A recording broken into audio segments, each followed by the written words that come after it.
It's time for Lady Wolverine basketball. The community, come watch. You're going to be pleasantly surprised when you see just how hard these girls work and what they bring. I'm excited. I've got all the confidence in the world. Defensively, we're going to get it done. We're going to hold teams to one shot. You're going to see us push the floor in transition. You're going to see us a college-style basketball.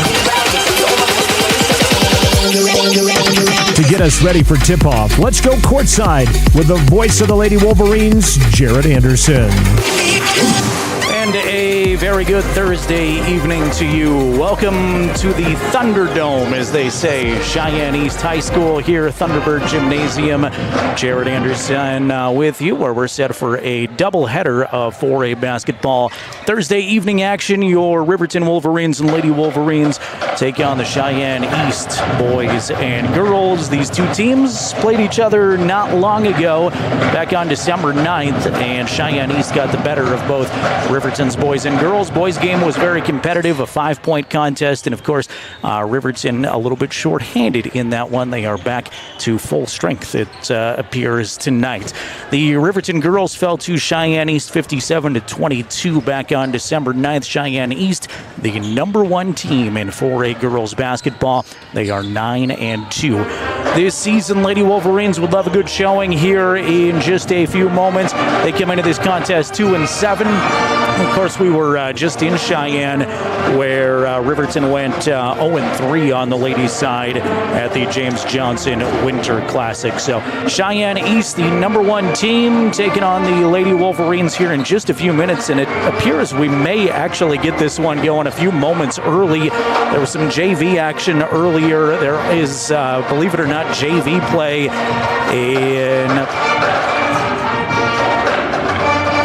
Sorry, I'm getting camera instructions from our sports director, Wyatt Barijka. I'm running the camera and the scoreboard here tonight.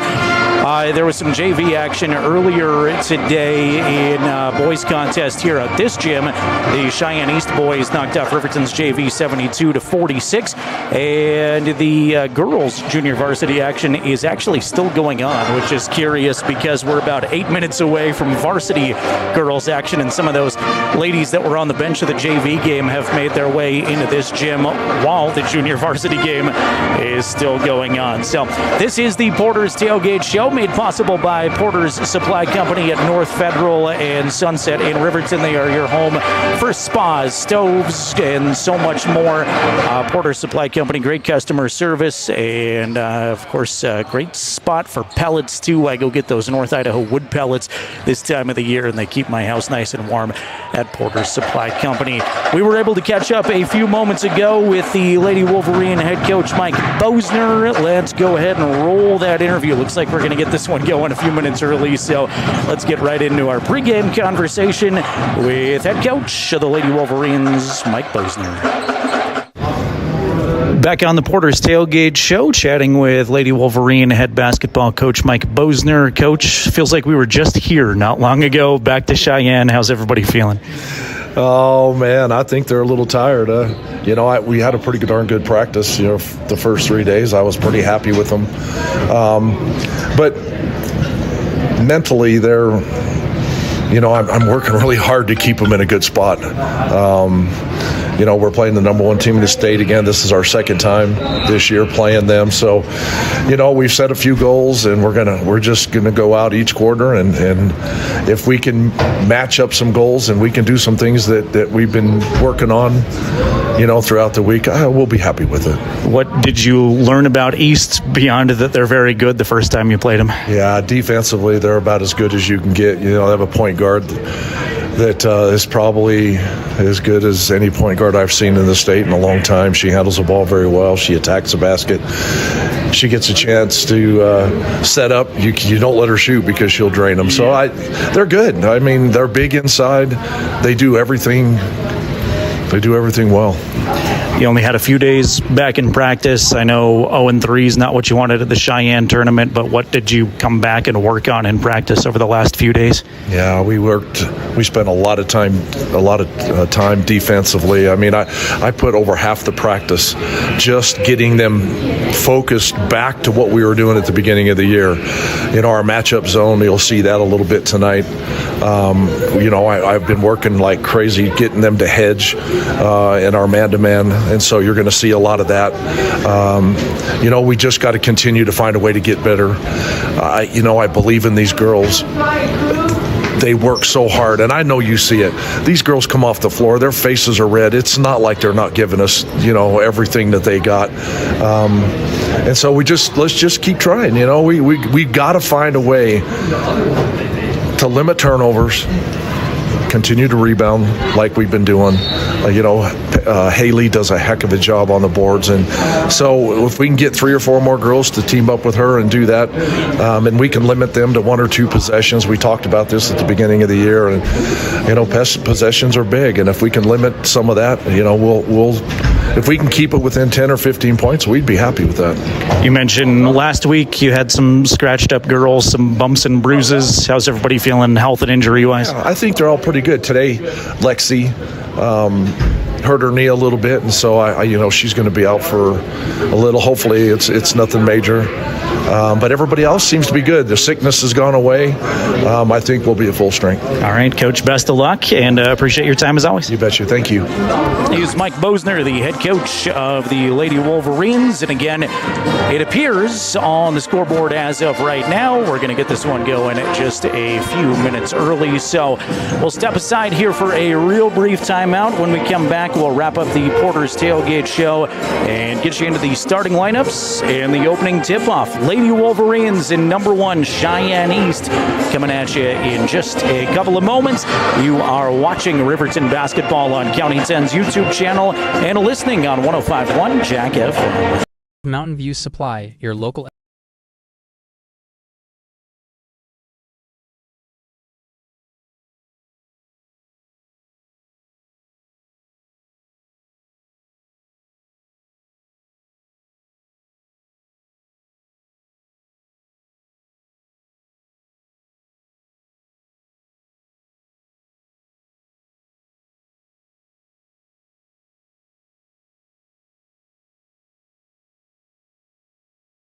Mountain View Supply, your local experts in fire and water. We got everything you need for new installs to accessories, and don't forget our great selection of stoves, grills, and spas. We've been serving Wyoming for over 40 years, so you can trust us for quality products and expert service. Visit portersmvs.com or stop by our Riverton or Casper locations today. Porter's Mountain View Supply, located on 750 East Sunset Drive in Riverton. Myers Gambles is your one-stop shop for furniture, mattresses, and appliances in Lander, Wyoming. We have an unbeatable selection of furniture for your living room, bedroom, and dining room. Plus, we have the latest trends in home furnishings.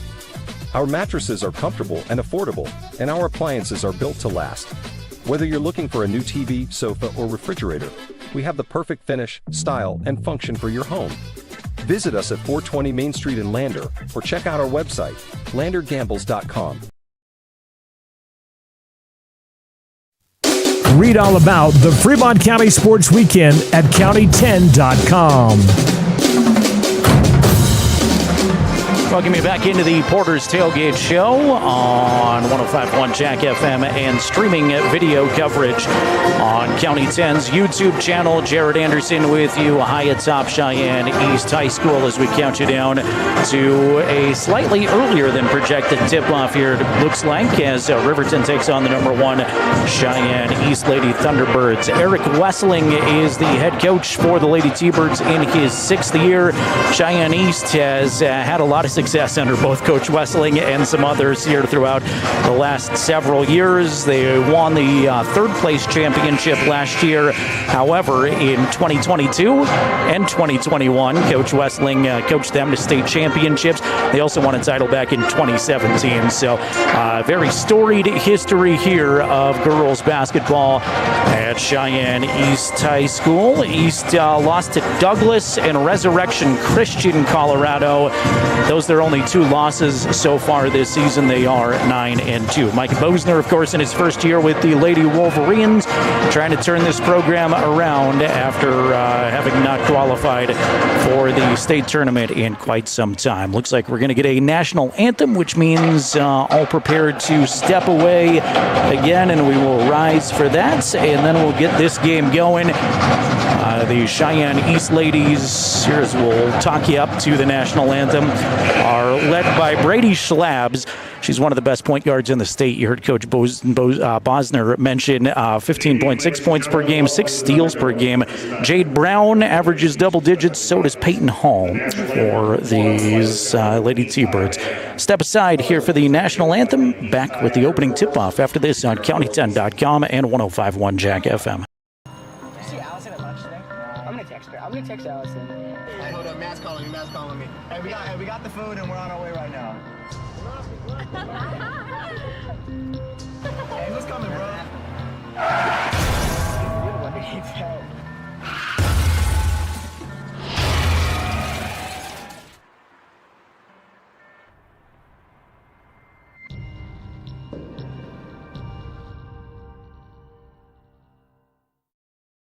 At Eyes on Fremont, we know that good vision is about more than just seeing clearly. That's why we're dedicated to providing expert eye care for the whole family. From children's exams to contacts, LASIK to glaucoma treatment, we're here to help. We accept most insurance plans, and our experienced team will make sure you feel right at home. Schedule an appointment today at 111 South Broadway in Riverton, or give us a call at 307-856-9000. Visit WyomingEyes.net to learn more.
Watch the Wolverines on the County 10 YouTube page. The national anthem has played here at Cheyenne East High School, and we are ready for basketball. Lady Wolverines will come out looking like this. Under first-year head coach Mike Bosner, they start number 1, a sophomore. She averages 6 points per game, Taylin Leesburg. Number 2 is a senior, the team's leader defensively. She is Savannah Morton. Number 11 is We Too Cloud Horse. Cloud Horse had that breakout performance last Thursday. We'd love to see more of that from her. She had 22 points last Thursday. We Too Cloud Horse wears number 11. Number 13, Haley Engstrom. Engstrom, a senior, team's leading rebounder at 7.8 rebounds per game. Paisley Jackson is number 21. Jackson is a senior, and she's the team's leading scorer, averaging 15 points per game. Let you enjoy the sights and sounds here on our YouTube channel. If you're watching along, they dim the lights at Cheyenne East High School, and they will come out looking like this. Number 5 is Ari Booth. so dark I can hardly see. Booth is a 5'6" senior. Number 10 is Brady Schlabs, team's leading scorer. Schlabs, a 5'7" senior. Number 25 is Jade Brown. Brown is their big post presence, a 6'2" sophomore, just in her second year here with Cheyenne East. Number 33 is Peyton Hall. Hall, a 5'7" sophomore. And also getting the start is Mac Hall. Hall, a 6 sophomore. So 3 sophomores in the starting lineup for the Cheyenne East ladies. Riverton will be in their away black uniforms. Riverton across the front, trimmed in cardinal red and white. The Lady T-Birds in their home white uniform. Want to thank Porter Supply Company again for our pregame sponsorship. Appreciate Porter Supply Company. Jared Anderson with you from Cheyenne East High School.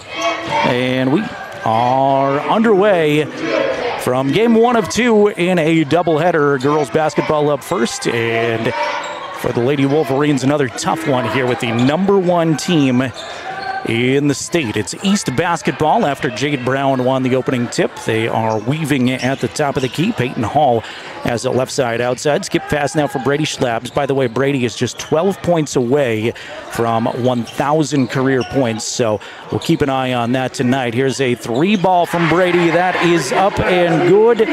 Now she is only 9 points away from 1,000, and quickly on the Fremont Chevrolet scoreboard, it is Lady Thunderbirds 3, Riverton 0.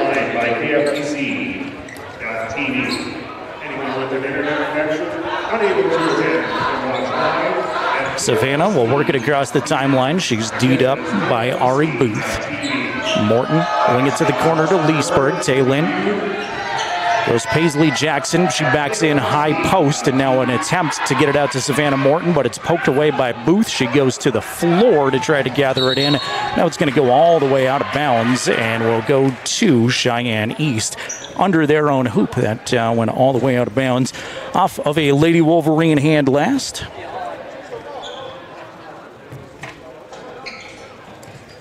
Pass up top to Mac Hall as Lady T-Birds start possession. Number 2, left side, outside they go to Peyton. Schlabs at the top, now back to Peyton. Riverton settles back into that 2-3 zone. Coach Bosner describes it as a matchup zone and says they've been working quite a bit in practice on it. There's Schlabs, another 3. Brady Schlabs got the first 6 points of the ball game and is now 6 points away from that 1,000 career point mark. Here the Cheyenne East band making a whole lot of noise with Riverton holding the basketball. Savannah Morton holds it. Now wing it around to Leesburg. Taylin square to the basket. Riverton keeps it hot. Good ball movement here by the Lady Wolverines. Some cutters down low. Got to work for a shot with all that good ball movement eventually. Here's Engstrom. Now to Leesburg, cutting through, double team. She's grabbed and fouled on the floor. First foul of the ball game goes to the Lady T-Birds. Be ball out of bounds to Riverton. Jade Brown's first personal. Leesburg under her own hoop looking. Now finds Engstrom in the corner. Haley will take it with a left-hand dribble. Give it to Jackson. Paisley will try the 3. That's hard off the back of the rim. Jade Brown's up high for the rebound. Had it poked away momentarily and now gathers it back in. Brady Schlabs pushes the tempo. Now to Hall. And Brown will try the baseline. Foul on the floor before she can get anywhere on the dribble drive. That'll be the first Riverton foul, and that is on Haley Engstrom. 5:47 to play first quarter. Cheyenne East up 6-0. I'll pass it into Jade Brown. Now Schlabs, another 3. That's no good off the back of the iron this time, but kept alive by the Lady T-Birds. Ari Booth in a good spot. She'll put it up and in, and Ari has her first points of the contest. Lady T-Birds start on an 8-0 run as Taylin has it knocked out of her hands into the Cheyenne East cheer squad.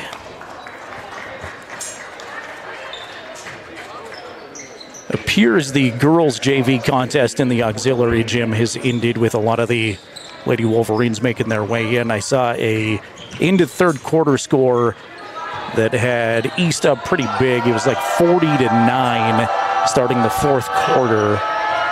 Don't have a final. Can tell you the East JV boys knocked off Riverton pretty convincingly here a moment ago as well.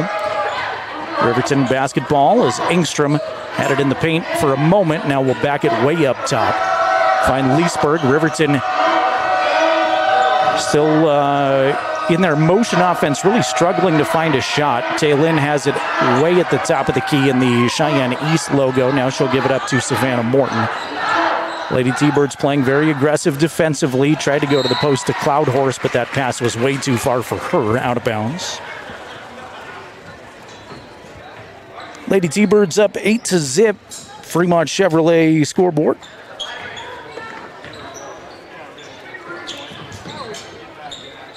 Hall holds it at the top. Schlabs left side outside, looks into that Riverton zone defense. Lady T-Birds a good crisp passing team, and now they'll try the baseline. Shot by Hall is no good. Rebound fought forward, tipped and gathered in Savannah Morton. Morton ahead to Leesburg, and it's knocked away immediately by Schlabs. Here comes Brady weaving through defenders, scoop up a tough shot. Schlabs can't get it, but she is fouled.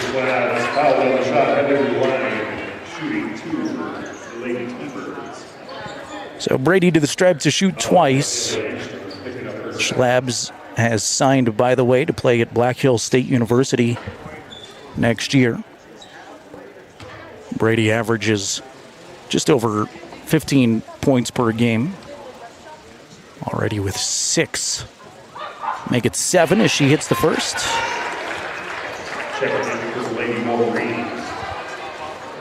So Cami Paskett in for Riverton for substitution of the game. Cami was the first person off the bench basically all James Johnson Winter Classic long. She's assumed that 6th person role and has produced some quality moments off of the bench. Second free throw is also good. Brady now with 8 points. Full court press is on after the made free throw. And it's going to result in a turnover. Jade Brown will take it away and right back, but a kicked ball on Riverton. Unfortunately for the Lady Wolverines, we'll keep it East basketball. Riverton lost to Cheyenne East back on December 9th, 57-22 at the Stranigan Classic. Pass to the paint. Jade Brown is on the baseline. Good defense, Cami Paskett.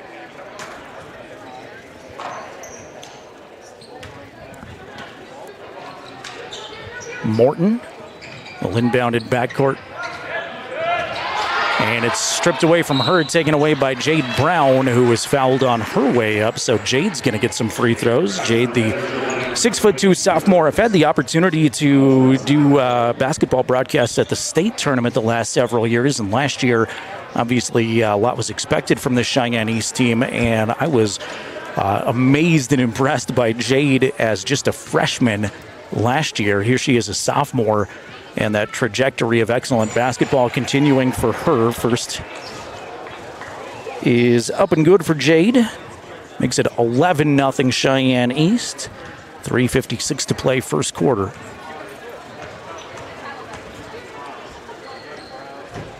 Second one for Brown is hard off the back of the rim, but it is rebounded by Cash Hawes, who's just checked in. Schlabs.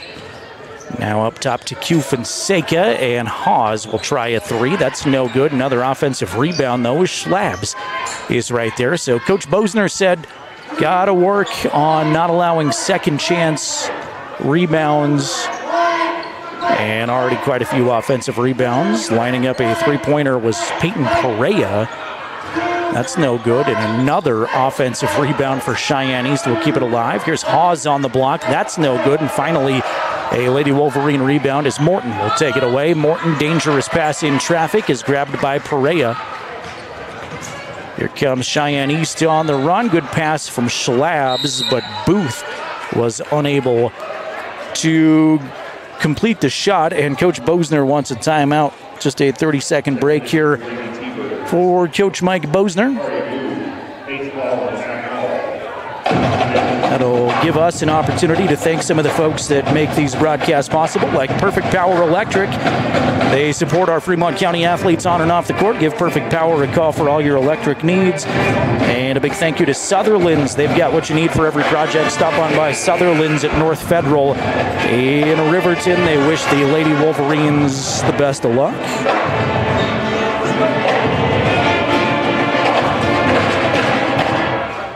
Again, Fremont Chevrolet scoreboard, it says Cheyenne East 11, Riverton 8 with 3:08 to play first quarter. Both teams out of their huddles around Coach Wessling and Coach Bosner.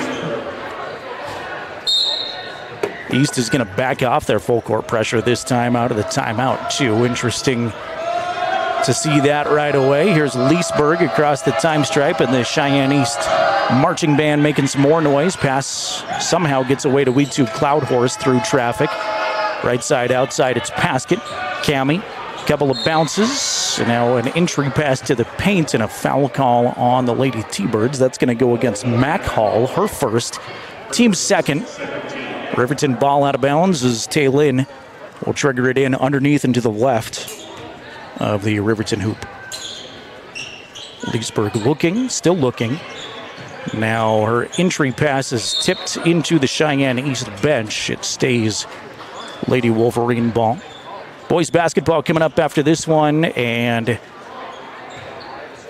we know the ladies have a tough matchup with the Lady T-Birds. Riverton boys also have a tough matchup with number 2 Cheyenne East. Riverton slipping out of the YOPreps.com coaches and media rankings after going 1-2 at the James Johnson Winter Showcase last weekend. Cloud Horse tries it in the paint. It's blocked and taken away. Hall will give it up to Booth. Airy holds it at the top, now finds Jade high post. Brady Schlab's team's reading score checked out last time, getting a quick rest on the bench, I'm sure. Through traffic, shot put up and missed by Peyton Hall, knocked out of bounds to the Lady Wolverines.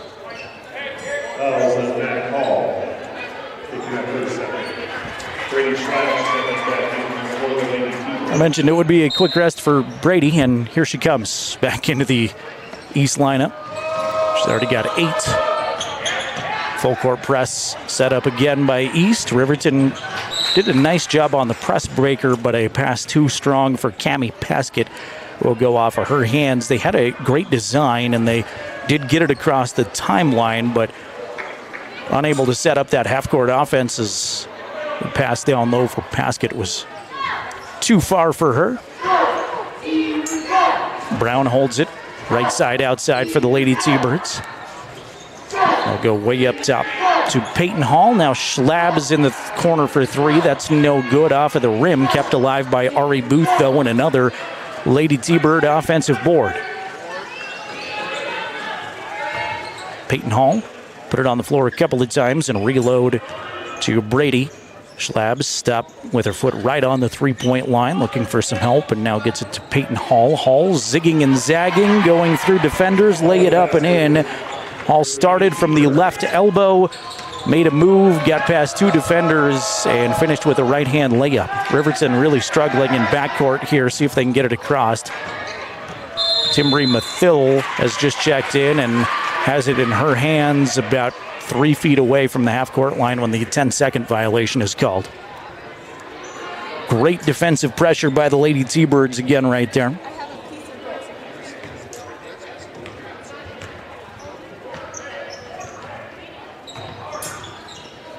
Schlabs at the free throw line. Her pass is tipped and taken away by Paisley Jackson. So Riverton ratcheting up a little bit of defensive pressure.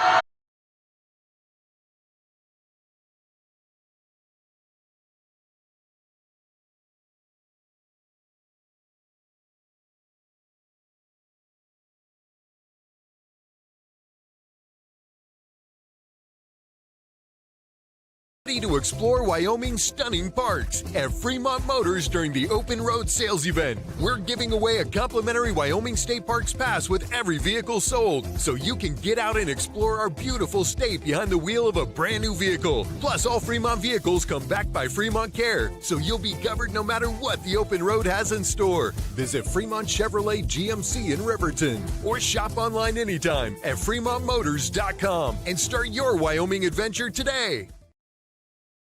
Perfect Power is a proud supporter of athletics and student athletes all across Fremont County. Perfect Power provides services for residential, commercial, and industrial jobs. Darren Hubble, owner and master electrician, has over 30 years of electrical experience. Darren's trustworthy team of professionals can get the job done right. Perfect Power, serving Fremont County and surrounding areas. Stop into 1320 West Main Street, Lander, or give him a call at 307-332-7184. Your home for RHS basketball all season long. 105.1 Jack FM. Welcome you back into Thunderbird Gymnasium. Apologize for some technical difficulties there as we rounded out the first quarter. Good news is you didn't miss much. No extra scoring, I think, after we got booted. It is still 13-0 Cheyenne East on top of the Riverton Lady Wolverines as we start quarter number 2. Cami Paskett had a couple of free throws, unfortunately able to come up with either of them. Thereafter, we went off, and Brady Schlabs tried a three-pointer and was rejected. Ball knocked away out of bounds. Stays Riverton basketball as they attack to my right here, high atop the Thunderdome, as they affectionately referred to it. 13-0. Number 1 Cheyenne East. With a quick start here in this one. Paisley Jackson, right side, outside, holds it. Brady Schlabs on her defensively. Paisley dribbles to the corner, picks it up, now waits for a cutter, still holds it, and will bounce it off of Schlabs. Brady thought that went off of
Hopefully we are back on at least video on county10.com. Not sure if we're connected via radio or not. Apologize for connectivity issues from Cheyenne East High School. 4:07 remaining currently in the second quarter. Riverton has hit a couple of baskets here.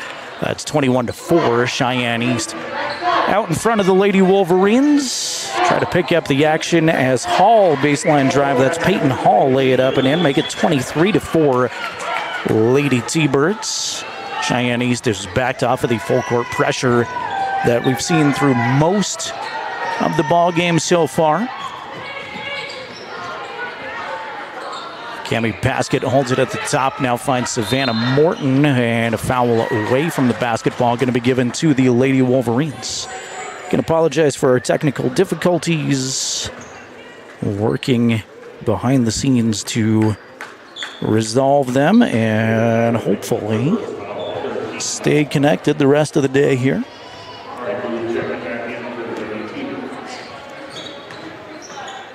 Brady Schlabs, entry pass to Cash Hawes, who tried to find Ari Booth, and it goes over Ari's head, out of bounds.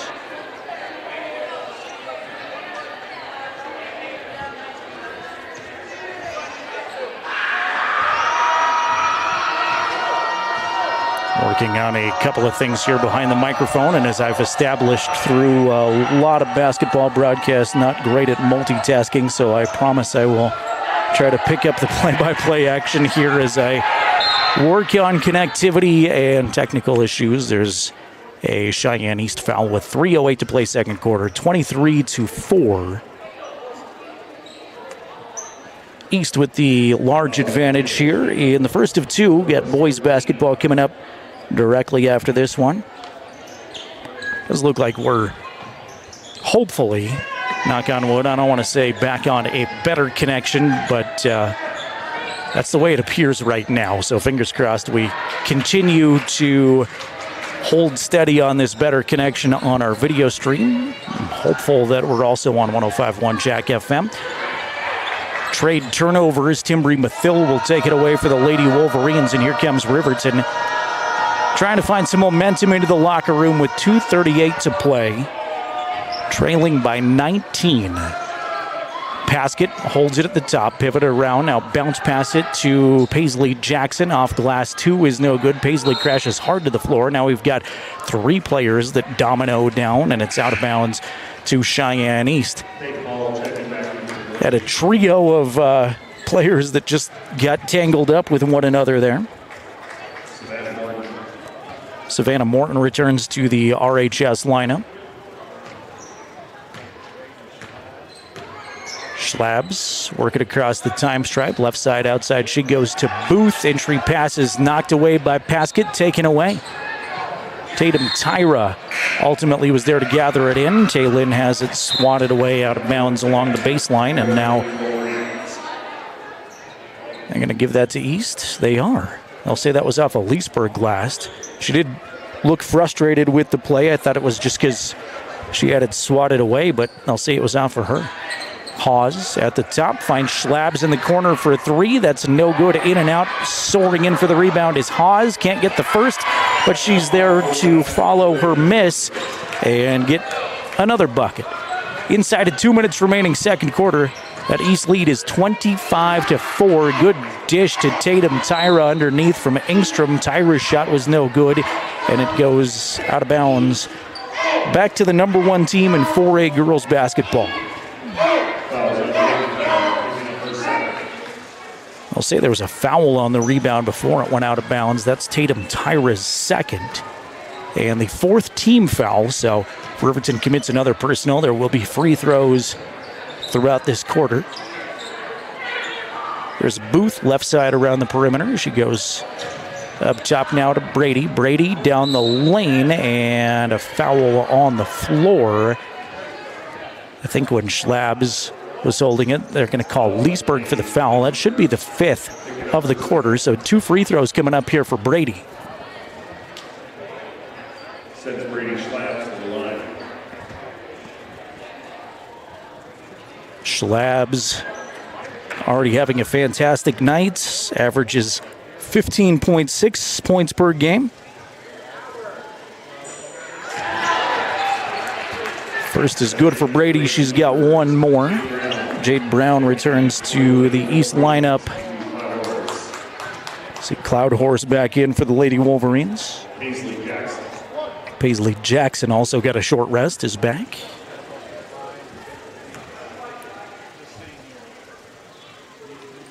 Second free throw from Brady is off the front of the rim, no good. Cloud Horse, good position, is fouled by Jade Brown. Excellent block out by Weetu.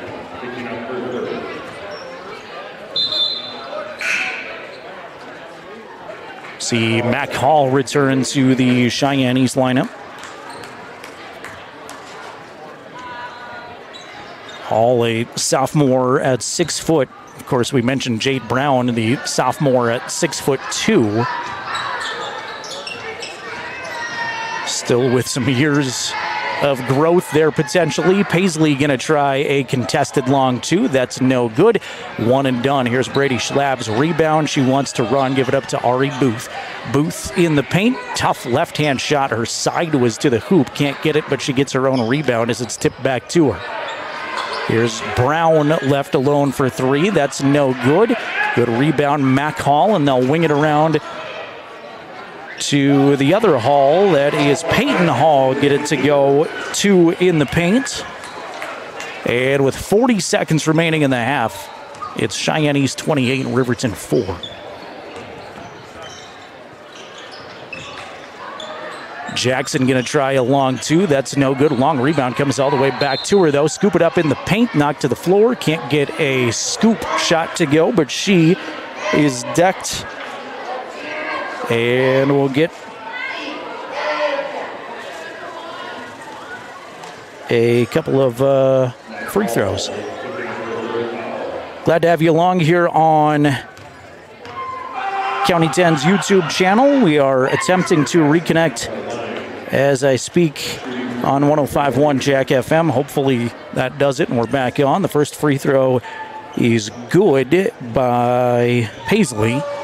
She's got one more. Welcome you back if you're on our radio audience. 28 seconds remaining, second quarter. It is Cheyenne East 28, Riverton 5. Jackson's second free throw, no good. Mathill gets the rebound, and she's hammered on the way up. So Timbry will step to the free throw stripe here with 25 seconds remaining in the half.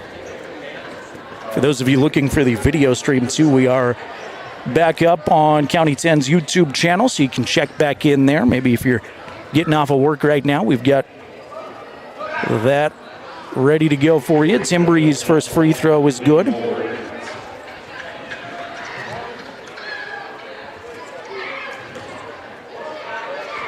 Mathill steps back to the line. Lets the second one fly. That's no good, off to the left. And a good block out down low by Cash Hawes to take it away for the Lady T-Birds. Outlet pass up ahead. They go to Perea. And holding it at the top is Hall. Hall, right side, outside to Hawes. Wing it around the other corner to Perea. She'll try a 3. That's no good. Mathill with a great rebound. Just 3 seconds left. See if Riverton can get a shot off at the buzzer. Three-quarter court heave is not going to drop for Cammie Paskett. And at the intermission, it is Cheyenne East 28, Riverton Lady Wolverines 6. It has been all Cheyenne East here. Riverton did not score a first quarter point. They trailed 13-0. About 90 seconds into the second quarter, the first points for Riverton occurred, and they trail it 28-6 at the break. Saw a game last Friday from across town at Cheyenne South High School where Riverton had 7 halftime points. And you can just kind of tell by the Coach Bosner demeanor headed into the locker room that he's obviously not pleased with a lot of things, and it may not be the funnest halftime for the Riverton Lady Wolverines. All right, let's see if we can take a break here as I'm trying to hit all the buttons behind the scenes. Hopefully I've stretched it out long enough. Let's try to pause here for a quick timeout. When we come back, we'll get into the Bailey Tire and Auto post-game, or the Bailey Tire and Auto halftime show in just a few moments. Again, at the break, it's Cheyenne East 28, Riverton 6. I'll get everything in order, including our halftime sponsor, which is Buckle Up for Life Wyoming. I'll get all of that together in 60 seconds, I think. We're back after this on 105.1 Jack FM and County10.com. County 10 is your Fremont County news leader. We're everywhere.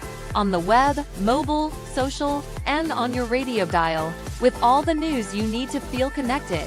From sports to board meetings and community features, we work hard to bring you all the latest updates you care about. Visit us today at county10.com. County 10, community connected.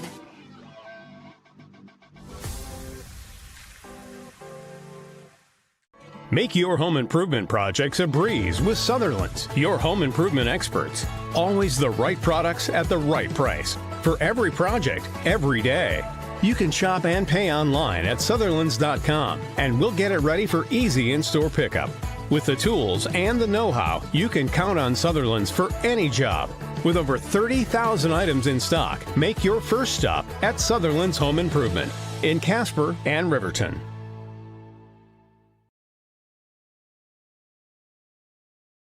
Letters. 5 letters. Just think about, what am I doing right now? Smile. Smile? Uh-huh. This is so easy.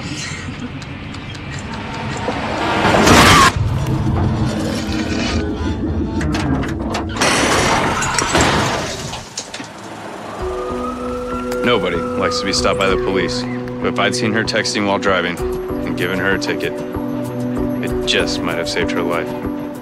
This is Maven, award-winning optics for the adventurous.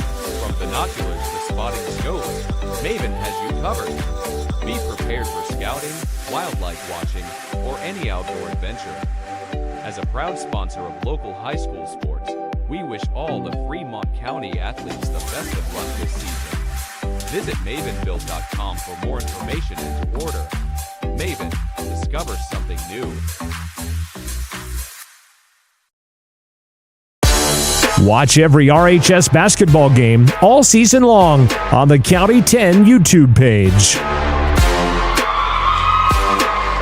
Welcome you into the Buckle Up for Life Wyoming halftime show made possible by the Wyoming Department of Transportation. They remind you to buckle up every trip, every time. It's simple. Seatbelts save lives. Buckle up for Life Wyoming. Again, Cheyenne East ladies on top of Riverton decisively at the half, 28-6. They led 13-0 at the end of the first quarter. East held a 17-0 advantage. About 90 seconds or so into the second quarter before Riverton finally found their first points on a Timbry Mathill bucket. Between our technical difficulties, don't have a lot of first half stats to bring you. Also, I'm running the camera for you here, which prohibits my stat keeping ability. So apologies for the lack of stats, but I do know the most important is East on top of Riverton by 22 here at the intermission. Of course, boys basketball coming up for you in just a little bit. Should be an interesting matchup tonight for the boys. Cheyenne East is ranked number 2 in the state. Riverton has dropped out of the WyoPreps.com coaches and media top 5 after going 1-2 at the James Johnson Winter Classic last week, including a tough way to end it. Just a lopsided second half against the Laramie Plainsmen, ultimately kind of getting routed in that ball game. They were up at the end of the first quarter, trailed by 4 at the half, and ultimately lost by over 30 points. Was almost a running clock a couple of different times in the second half. So I know this Wolverine team is frustrated. I know they're ready to get back after it, and should be for the first time on the season the full roster for the Wolverine boys, as I'm kind of taking inventory here, watching them shoot around to make sure everybody is out on the floor warming up. We've had at least one of the boys basketball team members unable to participate in every game so far this season. It looks like as far as I can see right now, just everybody's out there, including Brody Dale, who was sick at the James Johnson Winter Classic last week. Had the opportunity to chat a little bit with head coach of the boys team, Bo Sheets, who said they're very frustrated after going 1-2 last week, but excited for an opportunity to get back. And Riverton, of course, met Cheyenne East on December 9th at the Stranigan Classic. East won that game 64-59 in a really competitive ball game. And heard from Rusty Horsley, the Cheyenne East boys head coach, who said he thinks that having Derek DeVries back in the lineup obviously will make a huge difference. So he's got his kids pretty dialed in to this Riverton team, called him very dangerous, and said how impressed he was with the level of talent that Riverton has. Before the girls' game here, had the opportunity to speak with him for just a few moments. So that should be a good one coming up here a little bit later on. And of course, Wolverine fans, we return home on Saturday as Riverton's boys and girls have a doubleheader against Cody. The Phillies and Bronx come to town Saturday afternoon. The girls' varsity time is 3 o'clock. And boys follow that at about 4:30. Girls basketball fans will have the opportunity to see one of the best girls basketball players in the state, Molly Hayes, last year's Gatorade Player of the Year. Molly, of course, will go to Idaho State University to play basketball at the next level after this year, but that should be worth coming to the gym for varsity action alone. And then, of course, your opportunity to cheer on the Lady Wolverines at home for the first time in a long time. But for Mike Bosner's team, it really doesn't get much easier. They take on number 1 East here tonight. They take on number 2 Cody on Saturday. The good news is Coach Bosner thinks the remaining portion of the schedule, there's certainly some games they match up a little bit better in, and you never know. That's why you play the games. You've got the opportunity to do some damage against a couple of really good basketball teams this week. We're about 2.5 minutes away from resuming action here from East High School. Again, it is the Lady Thunderbirds on top of the Lady Wolverines 28-6. We'll squeeze in one more timeout, get you set up for the second half. In 60 seconds, you are watching the Lady Wolverines on County 10's YouTube channel and listening on 105.1 Jack FM. Tires, tires, and more tires. Bailey Tire and Auto Service offers a huge selection, great prices, and fantastic service. Oh, yeah. Hi, this is Haley. With over 13,000 tires to choose, Bailey has tires for your ATV, farm implement, car, truck, trailer, semi, lawnmower, wheelbarrow, you name it. If it has a tire, Bailey Tire and Auto Service can fix it or replace it. Bailey Tire and Auto Service is your one-stop complete tire and service shop. Just remember, with Bailey's, there's no tricks, just tires. Central Bank and Trust is a local bank that is focused on technology and convenience. We have a simpler online mortgage application process. You can use your computer or mobile device to upload required documents and sign them online. We have a variety of personal and business banking services. Stop in or visit centralbanktrust.com. We live here. We work here.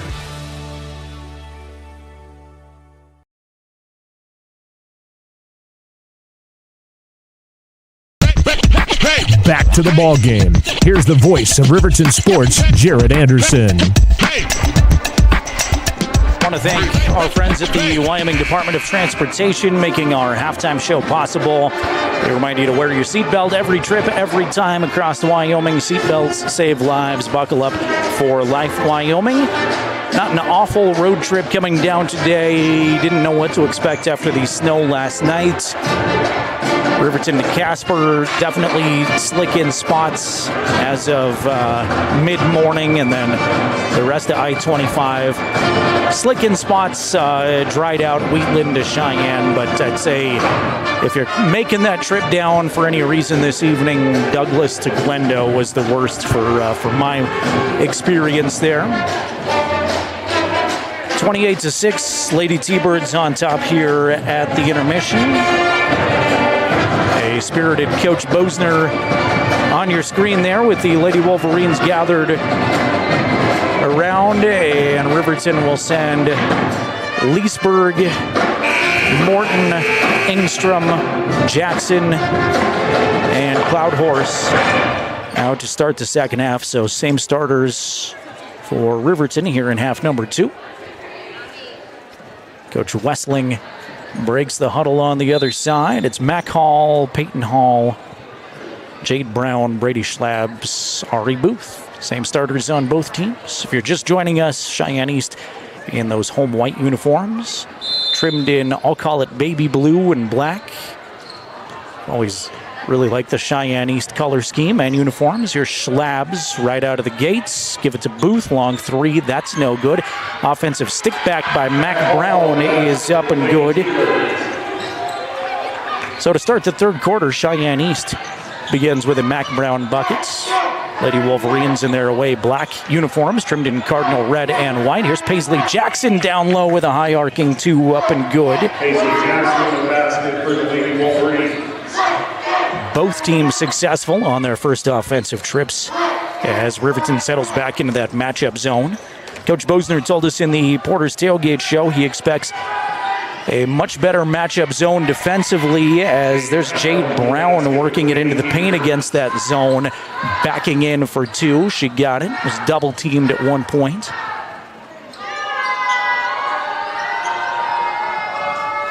Right side, outside. Paisley Jackson will put it on the floor. She's got Brady Schlabs on her defensively. Use a screen at the free throw line and hand back to Cloud Horse. We too spots up for 3. That's no good. Over the rim and out of bounds.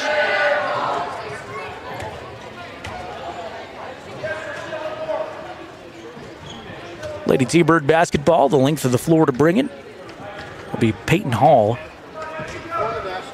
to jog it up for Cheyenne East High School. Schlabs, right side outside. Brady still looking for her 12th point of the night by my unofficial count. She's at 10 right now. Cloud Horse with the interception. Wee 2 steps out of bounds, though. Was running full steam ahead after she tipped it and gathered it in, but was just along the east sideline over there. Goes back to the Lady T-Birds. So by my count, unofficially, Brady Schlabs, the star senior for the Lady Thunderbirds, just 2 points away from her 1,000th career mark. My thanks to Reese Monaco, too, by the way, at KFBC Cheyenne for that fun stat and helping me get set up here today. Here's Brady Schlabs' three-pointer. There it is. Up and good. Brady Schlabs as a triple for the Lady T-Birds. 2 minutes gone by here, third quarter at Cheyenne East 35, Riverton 8. Good save along the baseline, Paisley Jackson, but unfortunately for her, right to a Lady T-Bird. Hall down low to Jade Brown, right side block. Good defense by Leesburg. Jade's able to gather it in and tiptoe that baseline. Now Hall holds it, split the defenders, big jump stop, and she's got it. 2 from Peyton Hall, another one of these dangerous Cheyenne East sophomores. They have 4 of them that contribute, and 3 of them are in the starting lineup. So as long as that lineup holds intact for a while, 4A girls basketball fans going to hear about this Cheyenne East team, I think. Here's Cloud Horse down the lane, tough contested 2 in the paint. He's no good, slapped away on the baseline off of Cheyenne East last. Goes back to Riverton, ball out of bounds. Hawes returns to the East lineup, as does Fonseca. We'll see Tyra into the Riverton lineup, add a little bit of height. Pass is immediately stolen away by Q Fonseca, who just checked in. The junior will dish it off in the paint. Now to Schlabs up top, and around the corner they go to Hall. She'll try a 3. That's no good. Jade Brown, a big rebound. Back up, got it to go, and she's fouled. Tatum Tyra just checked in and picks up the first foul. Oh, they're going to give it to Ingstrom. I thought it was on Tyra, but I'm a long way away from that bucket. I'll check on the replay monitor here and let you know we're double teaming her down low after the rebound, and they will give that one to Ingstrom. So that's her third. Again, first team foul here of the third quarter. Jade Brown for 1 is no good. She knew she missed it too. Tried to hustle in for the rebound, knocked away off of Riverton. So possession stays Cheyenne East. 4:59 to play, third quarter on the Fremont Chevrolet scoreboard. It's Lady T-Birds 39, Riverton 8. Feed the paint to Hawes. Cash is swarmed by Lady Wolverines, and the ball is stripped away from Paisley Jackson. Jackson is bumped and fouled at midcourt by Brady Schlabs. That's Brady's first.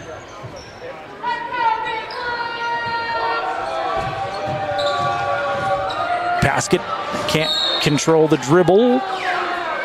Hangs her head, gives a little bit of a smile, and will turn it back over to Lady T-Birds. Schlabs, slow jog to set up the East offense. Inside-outside game. Brown, skip pass now for Fonseca, and back up top to Schlabs. She's got Morton on her defensively. Brady, another skip pass for Hall, who traveled with it. Peyton Hall wanted to go down the lane, just took a couple of steps before she put the ball on the floor.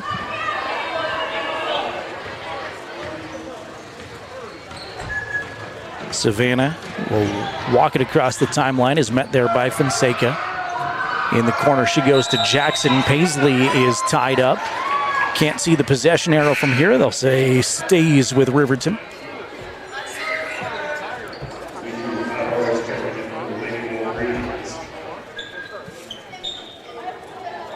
Leesburg to trigger it in under the RHS bucket.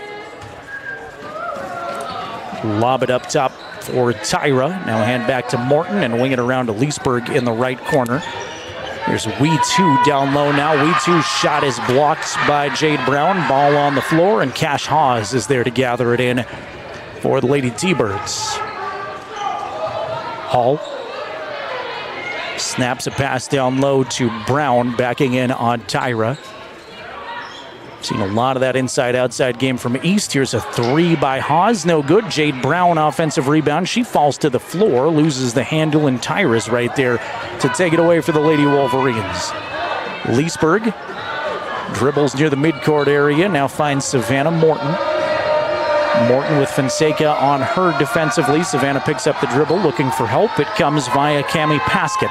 3:23 to play third quarter, 39-8. Lady Thunderbirds on top of the Riverton Lady Wolverines.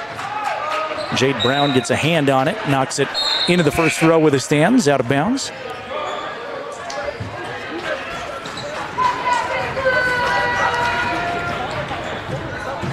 Julianne Spradlin checks in for the first time for Riverton. Paisley Jackson returns off of the bench.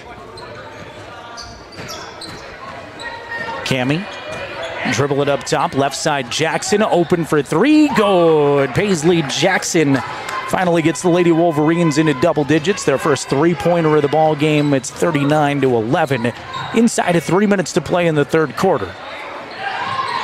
Good dish underneath Taylor Schaefer, who's just checked in, can't get her shot, but another offensive rebound and a quick three from Q Fonseca is up and good.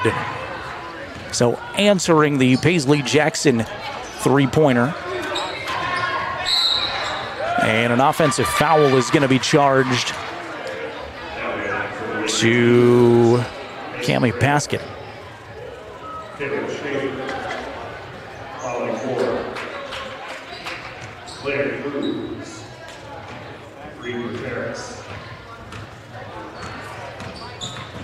Lady T-Bird basketball. Fonseca will hold it at the top. Now they'll go inside, outside again. Swing it around. Another three ball is on the way. That time it's no good. Another newcomer into the ball game, I believe. Is that Peyton Perea on the other side? I couldn't see her jersey number, ponytail covering up one of the numbers on the back there. I think it was Perea. Here's Paisley, long two on the left side, is no good, gets her own rebound and is fouled on the way back up. So Paisley Jackson will go to the free throw stripe to shoot twice.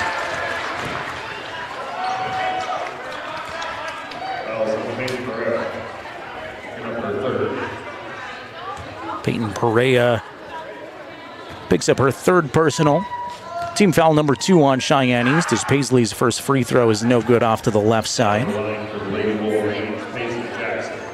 Jackson's got one more as we thank Northside Auto Body Shop, proud to support athletes across Fremont County. Give Northside Body Shop a call or stop into their office at 2nd Street in Lander for all your auto needs. Paisley's second free throw is good.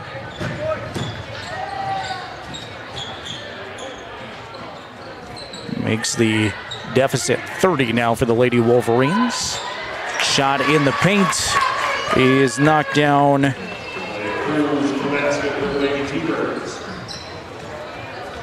They'll say Q Fonseca on the PA system. That does not look like jersey number 2, though. In fact, that is 23. Malia Cruz, I think that is. There's a three up and good. Cami Paskett as a long 2, they'll call it. Just a long 2, foot on the line for Cami. 44-14. It's been all Lady T-Birds in this one. Three ball in the corner is missed by Cash Hawes. Entry pass to the paint and a foul call. Malia Cruz is going to go to the line for Cheyenne East. Nope, they'll say on the floor. So Malia will not get to shoot.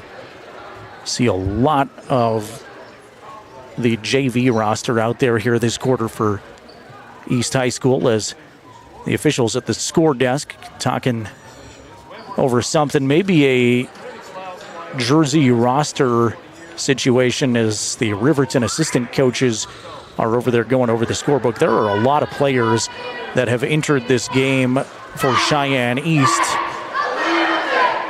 here this quarter that I didn't have in my varsity roster, and of course that's not anywhere near the official scorebook, but I'm wondering if that's what's going on here as the Riverton coaching staff is pointing at a handful of players that may be out on the floor for Cheyenne East.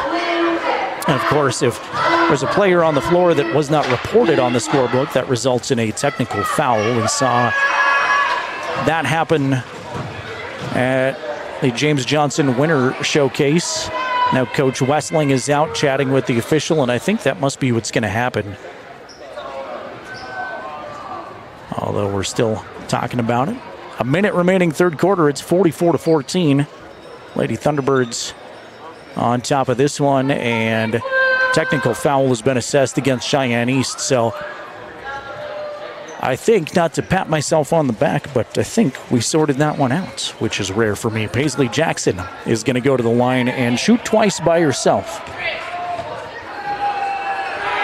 First for Paisley, front of the rim, no good. She'll get one more, and then Riverton will get the ball back after the scorebook technical on the Lady T-Birds.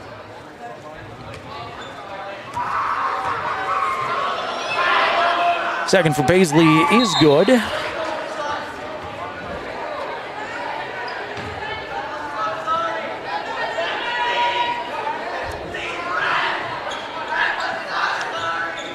The Riverton basketball as Jackson will inbound right near midcourt. Riverton trailing 44-15. Inside of a minute remaining third quarter action. Here's Jackson double teamed, has the ball tipped and taken away. Cruz in backcourt steps out of bounds right as she stole it away. Coach Bosner was all over that one. Stepped out of bounds right in front of the Riverton coach there in the red jacket you see on your screen. Paskett at the top, directing traffic. 43 seconds remaining third quarter. Here's Jackson baseline, double team. Ball swatted out of bounds by a Lady T-Bird.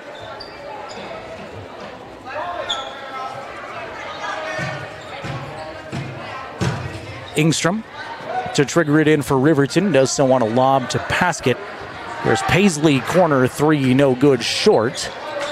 And rebound collected by Peyton Perea with 27 seconds remaining. Riverton doing well defensively right here in backcourt, and there is the 10-second violation. I have seen Riverton one other time this year with the 10-second count, so good news there for Riverton fans on the defensive pressure.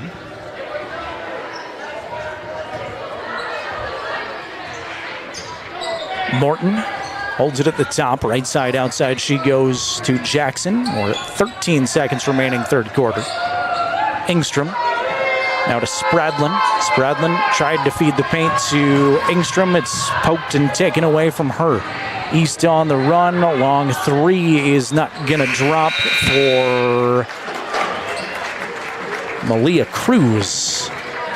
Was the shooter there at the end of the third quarter. So at the end of three, it's East with their large lead, 44-15. Come on back for the final 8 minutes of this one with us in 60 seconds. You're watching the Lady Wolverines on County 10's YouTube channel and listening on 105.1 Jack FM. Looking for an upgrade to your vehicle? Wyoming 4x4 is the place to go for all your upgrade needs. From lift kits to bumpers, grill guards to bed liners, we've got everything you need to take your ride to the next level. We use top brands for our bumpers like Fab 4s, Ranch Hand, and Road and more. So get your vehicle ready and stop at Wyoming 4x4 or give Dan a call at 307-857-3175.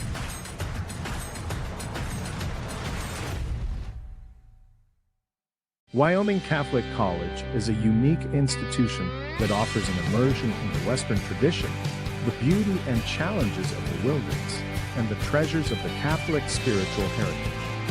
Our mission is to provide a unique educational experience that nurtures the body, mind, and spirit. We are proud of our alumni success stories and the learning opportunities we offer through our academic outreach program. Come and explore our campus in Lander, Wyoming.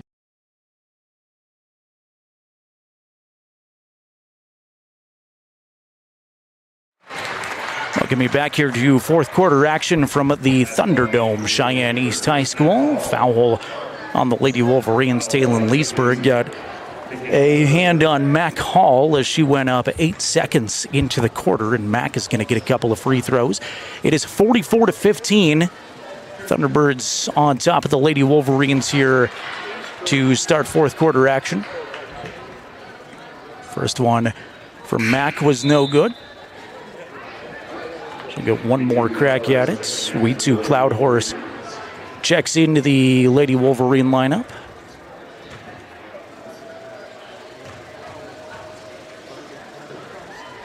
Second for Mac is no good. Did not hit the rim, just hit the backboard, so they'll stop it. And it'll go ball out of bounds to Riverton with the length of the floor to go. And fourth quarter just underway here. Jared Anderson with you.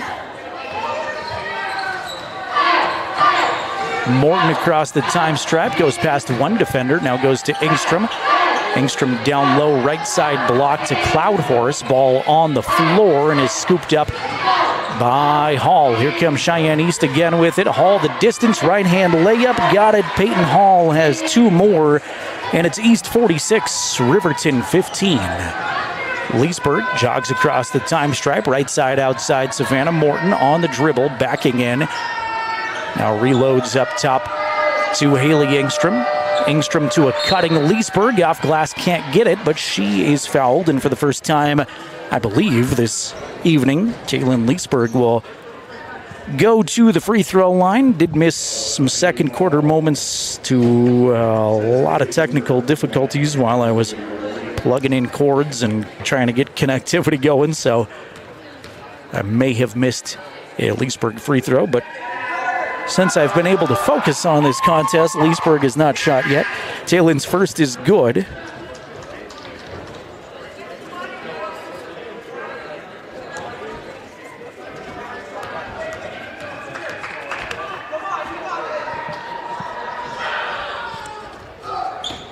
Leesburg's second free throw is also good. Got a message that number 10 for the Lady Wolverines is Julianne Spradlin. That's what I thought I had said earlier in the game, and if I missed a play that she was involved in, I'm very sorry, but I did see Julian check back in. Here's Brown underneath the hoop, lay it up and in for two. 48-17, the Fremont Chevrolet scoreboard goes, and East is looking for more. Schlabs the interception, bounce pass up ahead to Hall. Can't get the right-hand runner to go. Engstrom with good hustle.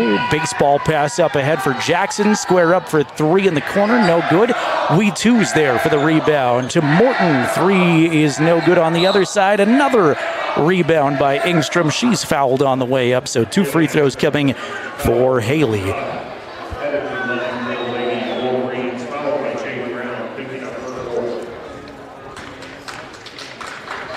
See some more Cheyenne East substitutions. They've got 5 coming to the score desk. First for Engstrom, will roll over the front of the rim and drop. Back to a 30-point Riverton girls deficit. Started this one about 2.5 minutes early, which honestly on a frosty, icy road night and a 4-hour drive ahead of me, that's fine. Second one for Haley is front of the rim, no good, and rebounded by Perea. East on the move. Hawes go to Fonseca, right corner. Keep it hot around the perimeter. Perea's going to try a three in the corner. That's no good. Long rebound comes away to Paisley. She wants to run. Good bounce pass to Morton, who is swatted. Actually, maybe she just lost the handle because it's out of bounds off of Savannah.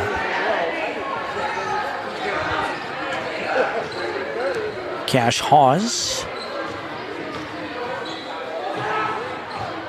Go up top now to Cruz. Malia tried to get it down low, but a big hand from Haley Engstrom is going to knock it away. Engstrom to Jackson. She can't get it to go in transition, but she's fouled.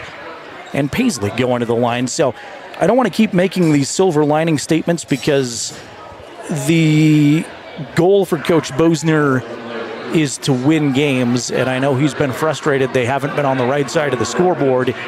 But the characteristic of his team that you see throughout these losses has been they don't give up and they continue to fight hard all the way through the fourth quarter as Paisley's first free throw hits the back of the rim, goes straight up and in.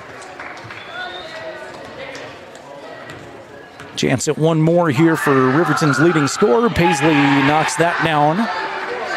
And it is now a 48-20 Cheyenne East advantage with 5:43 remaining in the contest.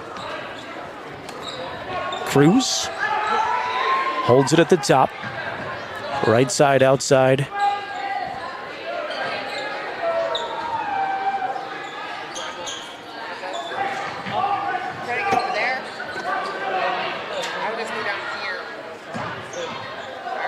Cheyenne East continues to work it around the perimeter as I'm asked something like I'm the public address announcer. I cannot mention that somebody's lights in the parking lot are on, unfortunately, and anybody in Cheyenne would hear it. Riverton take it away. Here's Engstrom soaring in to Jackson, long corner two. Got it. Paisley two more to her ledger. And 3 minutes have gone by here on the fourth quarter. Riverton still doing some work here as they're able to. 48-22. Lady T-Birds on top. Fonseca, right side around the perimeter. We'll give it to Malia Cruz. Fonseca holds it at the top again. We've seen a ton of Lady T-Birds in this game, including a couple of JV roster kids that I did not have on the varsity roster. Foul on Riverton on the floor, I believe. That's on Savannah Morton, her second. Savannah and Leesburg will check out. Spradlin and Paskett return to the Riverton lineup. Everybody's in the free throw lane like they're going to shoot, but they'll say ball out of bounds.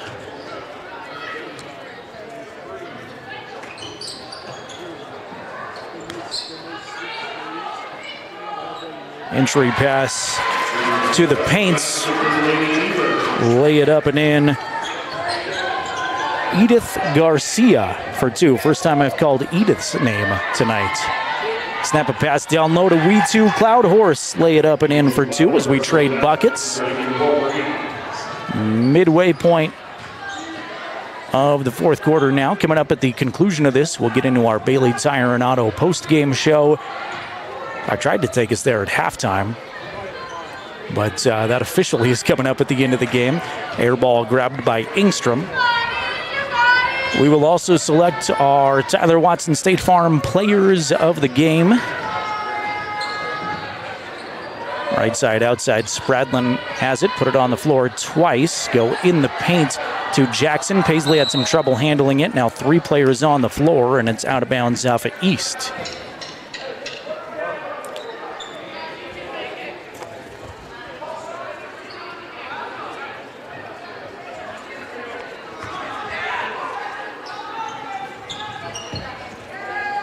Engstrom go way up top to Jackson.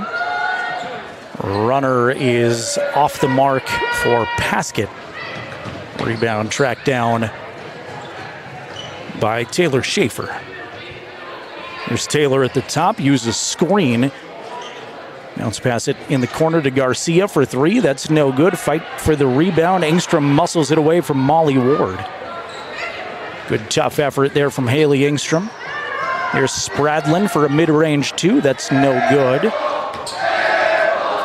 Molly will grab the rebound. We're inside of 3 minutes to play here in this contest. Lady Wolverines will unfortunately drop another 4A contest, it looks like. Spradlin, good hustle play, knock it into the East cheerleaders out of bounds. East looking for their 10th win of the season. Taylin and Savannah back in for the Riverton girls.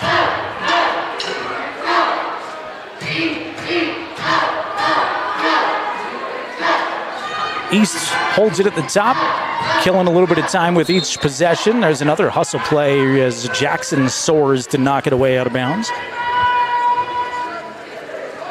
Got a report, not a final score, but a report that the Riverton JV girls lost. That game was going on in the auxiliary gym as they started the varsity girls game. Tipped and taken away by Savannah Morton. Lady Wolverines continue to hustle defensively. Feed the paint to Cloud Horse, who's in deep. She'll find Morton go up strong with it. Can't get it to go, but Savannah fouled, and she walks backward to the free throw line. Savannah will get 2 chances. East lead is 26. Cheyenne East started the game with a 17-0 lead. Riverton's first points didn't come until about 2 minutes into the second quarter as Savannah's first free throw hard off the back of the iron, no good. Riverton boys will see the number 2 ranked team in 4A boys basketball coming up about 10 minutes after this one. Savannah's second rolls in. 50-25. Lady T-Birds lead. There's a foul down low away from the basketball. It's going to go against Garcia.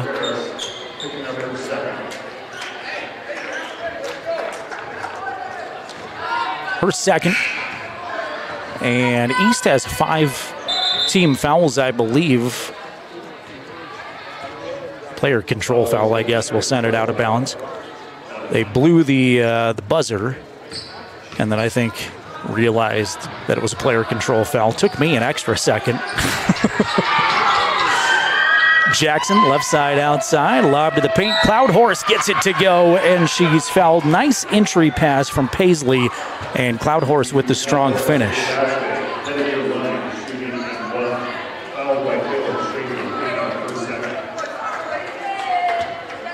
So we too for the old-fashioned three-point play with the East band making some noise behind her. Can't get it to go. Bounces off to the right side and hustled down by the Lady T-Birds. Here's Fonseca with a right-hand dribble across the half-court line, and it's knocked from behind by Taylon Leesburg out of bounds. Lady Wolverines will return home Saturday to take on the second-rated Cody Ladies. A good opportunity to come out and cheer on your Riverton squads at Wolverine Gym. I did get a few details on a fundraiser that's happening that I'll pull up for you here between ball games, give you more details on. You can always follow Riverton High School happenings, of course, on the RHS Facebook page. Minute 20 left. Baseline drive by Malia Cruz, lay it up and in. Riverton quickly hustles it into their front court. Jackson's going to spot up for three and knock it down. Paisley Jackson's second three-pointer of the ball game. Fonseca with under a minute to go. Dribble it to the baseline. Cruz, and wing it around to Taylor Schaefer. Long two is up and good. Nope, it's a three. Molly Ward was behind the line. So that counts for three. 38 seconds remaining now. 55-30, the East advantage. And here's a steal by Schaefer. Schaefer all alone, left side, lay it up, cannot hit the layup. Rebound tipped around, kept alive by Cheyenne East. Schaefer in the corner, go underneath to Ward. She can't hit the first time, is rejected by Cloud Horse with 13 seconds to play. Loose ball at midcourt. And that just may do it here. East, I think, is just going to hold this. They are. So your final score on the Fremont Chevrolet scoreboard, the Riverton Lady Wolverines fall. It's East 55, Riverton 30.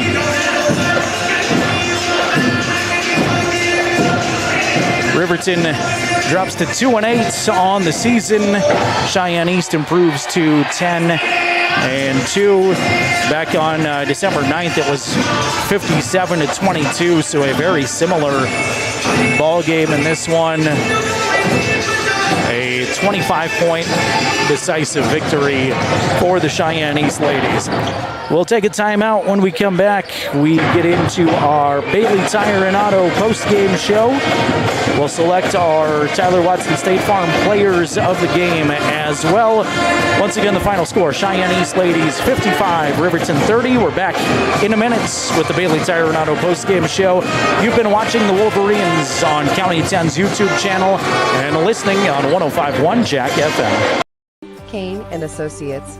CPAs is your go-to source for tax, financial, and business solutions. Our experienced professionals are trusted and know the numbers. We're dedicated to providing personalized attention to each of our clients. Whether you're an individual or a business, we're here to help with all your accounting needs. Let us do the math for you. Stop in or visit rivertoncpa.com to learn more. Introducing WyoGlass, your local glass experts. From windows to showers, we've got you covered. We're proud to be a part of the Lander community and a local sports sponsor. We're dedicated to serving all of Fremont County, so you can trust us with your residential and commercial windows and doors, auto glass, shower doors, and garage doors. For quality service and local support, choose WyoGlass. Visit us at wyoglassoflander.com or on Main Street in Lander today.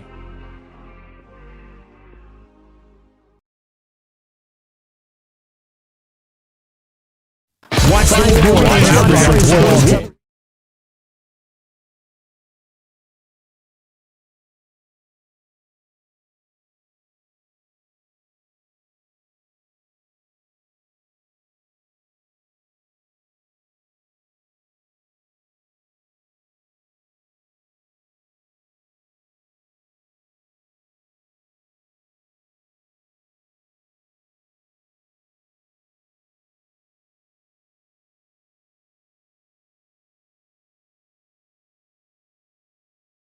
after another. Yeah, are we getting better from it? I don't know. Mentally, at times, I look at them and they're, I've never seen them cry as much as they do after games are over. But we're figuring it out. Definitely get the one off day, I guess, after a late trip back. You take on Cody on Saturday. What's kind of your schedule over the next 48 hours? Yeah, we're going to hurry and grab some food, and we're going to get back. We got a little time. I have their parents, if they let them sleep in a little bit in the morning, the first couple hours of school, and then we'll have a good practice tomorrow. Nothing crazy, but we'll shoot around and we'll watch a little film, and we'll get ready for Cody. We'll be ready for him. All right, Coach, we'll look forward to Saturday. I appreciate you coming up as always. Yes, sir. Thank you for all you do. Absolutely.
Welcome you back to the Bailey Tire and Auto post-game show. Now had some video issues, now having audio issues here from Cheyenne East High School. I apologize for that. Coach Bosner did come up and join us there.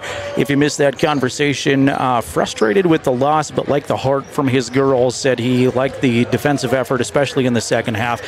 said they were extra scrappy. They got after it and basically told them in the second half to just go out and have some fun in the ball game. So that is where we're at. Once again, Cheyenne East ladies knock off Riverton 55-30. Excellent ball club, this Cheyenne East squad, and was unable to keep final stats in that one, but it is time to select our Tyler Watson State Farm players of the game. And again, it's difficult without final stats, but for Cheyenne East ladies, I think that Brady Schlabs just about every time out is a safe pick. She surpassed the 1,000 career point mark, so we'll go ahead and give it to Brady Schlabs tonight. For the Riverton Lady Wolverines, we're going to go Cammie Paskett. I thought Cammie had some really nice moments off the bench and contributed in scoring at least a couple of different scores for Cammie Paskett. She's been really hustling from that sixth person position, so Cammie Paskett, I think, a deserving Tyler Watson State Farm player of the game. Give Tyler Watson and State Farm Insurance a call for all of your insurance need. Tyler is a proud Wolverine athletic supporter, proud to support a lot of different things in Fremont County. Tyler Watson, you see the State Farm name on a lot of different billboards across town. They give back to the community, and at State Farm, they're ready to protect your future. Give them a call at 856-4118. That's 856-4118. Again, we rely on technology in this business, and sometimes, especially when we go on the road, we endure some challenges. So really appreciate everybody hanging in there with us. We are back up and on the stream on County 10's YouTube channel. So if you're getting off of work this evening, driving around, keep that in mind as we've got boys basketball coming up here in just a couple of minutes. This has been the Bailey Tire and Auto post-game show. We're going to reset the scene and get you ready for boys basketball. Riverton and number 2 Cheyenne East coming up in 60 seconds. You're watching Riverton High School basketball on County 10's YouTube channel and listening on 105.1 Jack FM.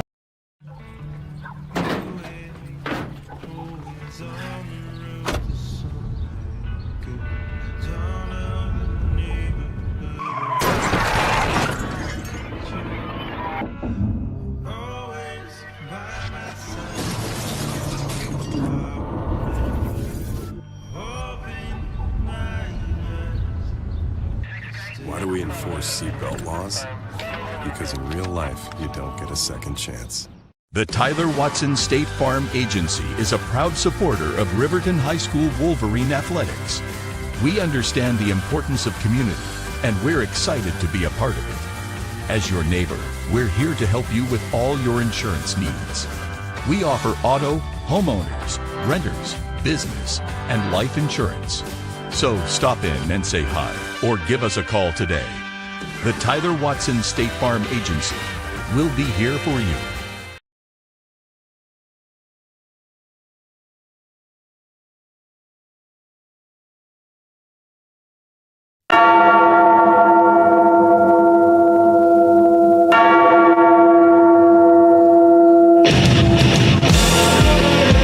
Wolverine basketball is on the air. Let's go courtside with the voice of the Wolverines, Jared Anderson. And a very good Thursday evening all across Fremont County, wherever you may be tuned in from. Appreciate you being here as we're set for Riverton High School boys basketball. Number 2 Cheyenne East taking on the Riverton Wolverines. This is the Porter's Tailgate Show as we get you ready for starting lineups in the opening tip-off. These two teams met back on December 9th. Cheyenne East got the better of Riverton in a close nail-biter, 64-59. Coach Rusty Horsley, of course, of the Cheyenne East Thunderbirds. We're going to get some kind of a presentation here and a moment of silence, it sounds like. So let's listen in with the PA announcer. People during his time with Laramie County School District number 1. Weldon Ray Borgard passed away peacefully on January 1st, 2024. Weldon graduated with honors from Cheyenne High School in 1952, from Phillips University in Enid, Oklahoma with a bachelor's degree, and from UNC in Greeley with a master's degree. In high school, he was active in student government, music, drama, and sports. He was president of the student body, was in the school musicals and dramas, was a member of all state and all district courses, As well as all-state basketball, he continued the similar activities during his college years. He received the Outstanding Athlete Trophy, was crowned King Philip, and was class president and student body officer. He was a teacher, coach, and administrator in Laramie County School District Number 1 for 37 years. He was an elementary school principal for 32 years of his career in education at Pioneer Park, Art, Churchill, Bain, and Anderson schools. He was an ardent sports and University of Wyoming fan, and Weldon was quite an athlete himself. He was a high school all-state basketball player, on-state championship basketball teams, and Legion baseball championship teams. He played basketball at Nebraska University and Phillips University in Oklahoma. Began announcing basketball and football for all the high schools with the opening of Okie Blanchard Stadium in 1958 at Okie's request. He continued announcing East High School basketball and football games for 58 years.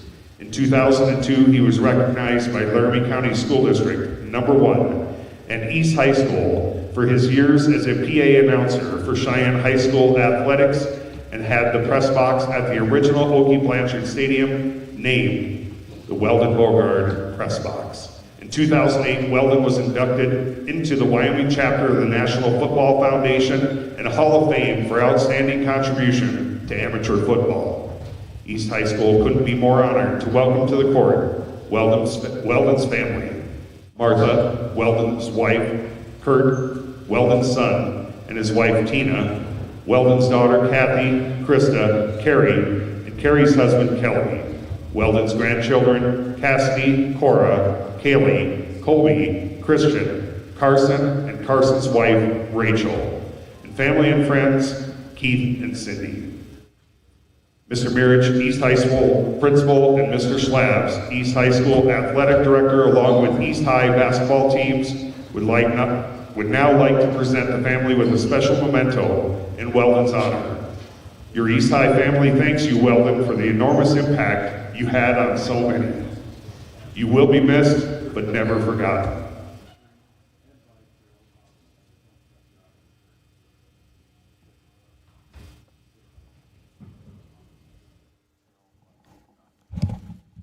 Cheyenne East's Weldon Beauregard being recognized. We had a moment of silence and a very nice presentation of the Beauregard family.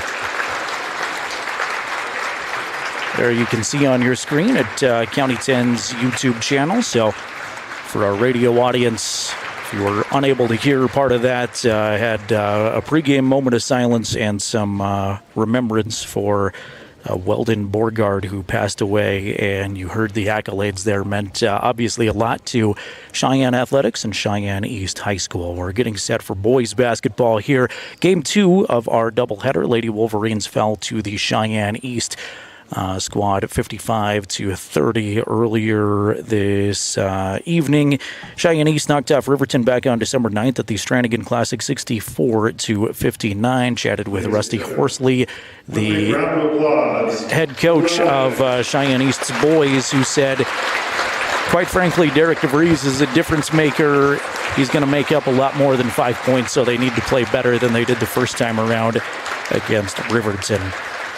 East ranks number 2 in the state. Their only loss so far this season is to Resurrection Christian Colorado. Cheyenne East will host Scottsbluff, Nebraska this upcoming Saturday. Some of the names to keep an ear or an eye out for in this one tonight. Cheyenne East led by Drew Jackson. He averages 21.7 points per game, 6.3 rebounds per game, and I guess we're going to get a second national anthem here. Had one in front of the girls' game. We'll have one in front of the boys' game, so let's step aside here briefly for the national anthem. Wolverine basketball coming up on 105.1 Jack FM and County 10's YouTube channel.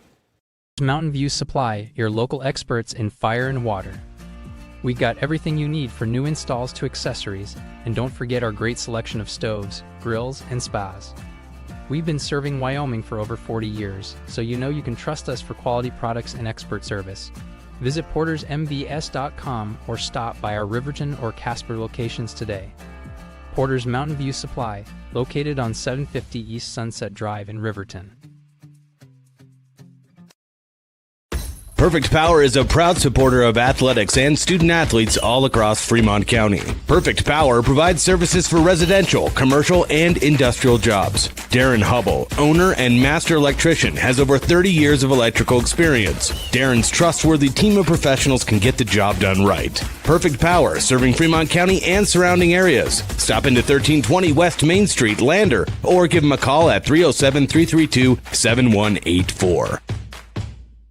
At Eyes on Fremont, we know that good vision is about more than just seeing clearly. That's why we're dedicated to providing expert eye care for the whole family. From children's exams to contacts, LASIK to glaucoma treatment, we're here to help. We accept most insurance plans, and our experienced team will make sure you feel right at home. Schedule an appointment today at 111 South Broadway in Riverton, or give us a call at 307-856-9000. Visit WyomingEyes.net to learn more.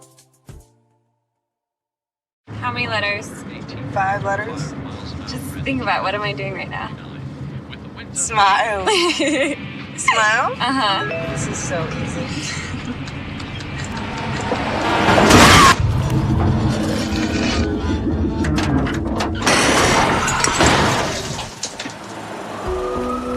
Nobody likes to be stopped by the police, but if I'd seen her texting while driving and given her a ticket, it just might have saved her life.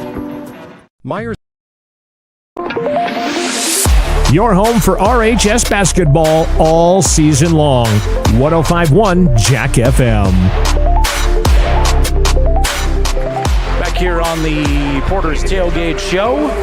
Glad you're with us on Jack FM and County 10's YouTube channel. Quite a bit of pomp and circumstance here to get this one going. We had a second national anthem. I don't know if I've seen that before, both the girls and the boys games, but we will now get into the starting lineups for both of these teams. Riverton being introduced here to the Cheyenne East faithful and a handful of Riverton folks who made the long drive down. Number 1 is Derek DeVries. DeVries is a senior. He scored double digits in all 3 games he played so far. Came back last week at the James Johnson Winter Classic and had 3 great games. Ty Sheets, a senior, averaging 7.6 points per game. Dre Monroe, team's leading rebounder, averaging 9.5 boards per game. Parker Paxton is the team's leading scorer, averaging 22 points per game. And Hunter Hauk is a senior leader for this team, wearing number 24. We see the Cheyenne East band holding up their flashlights, creating quite a scene here from the Thunderdome. Brendan Bowman gets the start first for Cheyenne East. Bowman is a 6-foot senior. Number 4 is Nathan Mirich. Mirich, a 6'1" senior. Number 10 is Camden Hassler. Hassler is a 5'11" junior. Number 11, Drew Jackson. Jackson is a 6-foot senior. And number 14 is Trayden Johnson. Johnson, a 6'1" junior for these Thunderbirds. Mentioned Drew Jackson, one of the big names to keep an eye on tonight. 21 points per game. 6.5 rebounds, 3.5 steals a game. Nathan Mirich wears number 4. He averages 11 points per game. Cam Hayes, also a big name for Cheyenne East. He averages 11 points per game. Riverton led by Parker Paxton, 22 points per ball game. Jared Anderson here from Cheyenne East High School. We are ready for basketball. Thanks again to Porter's Supply Company, your pregame sponsor. Dre Monroe goes opposite Cam Hayes in the jump center circle, and it's Monroe cleanly winning the opening tap for the Wolverines. See those Fremont Chevrolet scoreboard updates on your screen and the bottom all night long. And if you're watching on our YouTube channel, go ahead and drop us a comment, maybe some motivation for the team, well wishes, or just let us know where you're tuned in from. We'd love to chat about you. Ty Sheet's going to double dribble here to start the contest, so the violation will turn things over back to the Wolverines, or back to the Thunderbirds, I should say.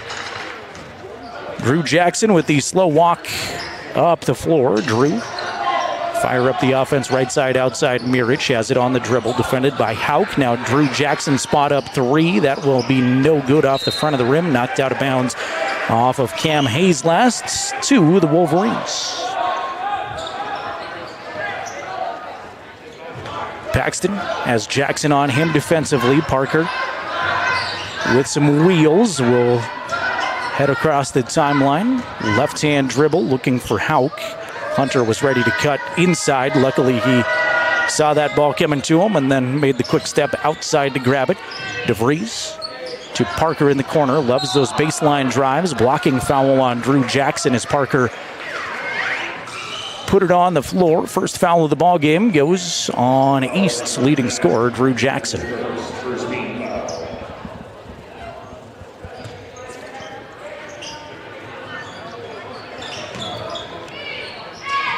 Up top, Ty Sheets. Feed the paint, Draymond Rowe. Wing it around to Hauk. Now DeVries off balance three is well off the mark. I don't know if that got altered, but it looked weird coming out of the hand.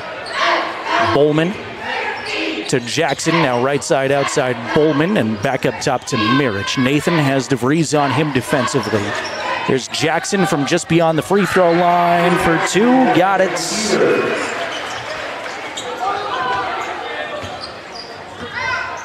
2-0. Cheyenne East on top, 95 seconds into this one. Paxton, right side, outside. Here's DeVries, put a move on down the lane, scoop up a tough right-hand runner. DeVries has got it. And it is 2-2. Bowman at the top, hand back to Drew Jackson. Drew spot up for a long three. That misses everything. Kept alive on a nice save from Cam Hayes. Lay it up and in. Bowman, 4-2.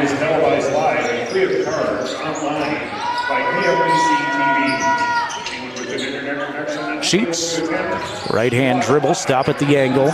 Sheets may have traveled with it. Now we'll gather it in, get it to go, and he's fouled. Ty Sheets, a three-point opportunity as he'll step to the free throw line.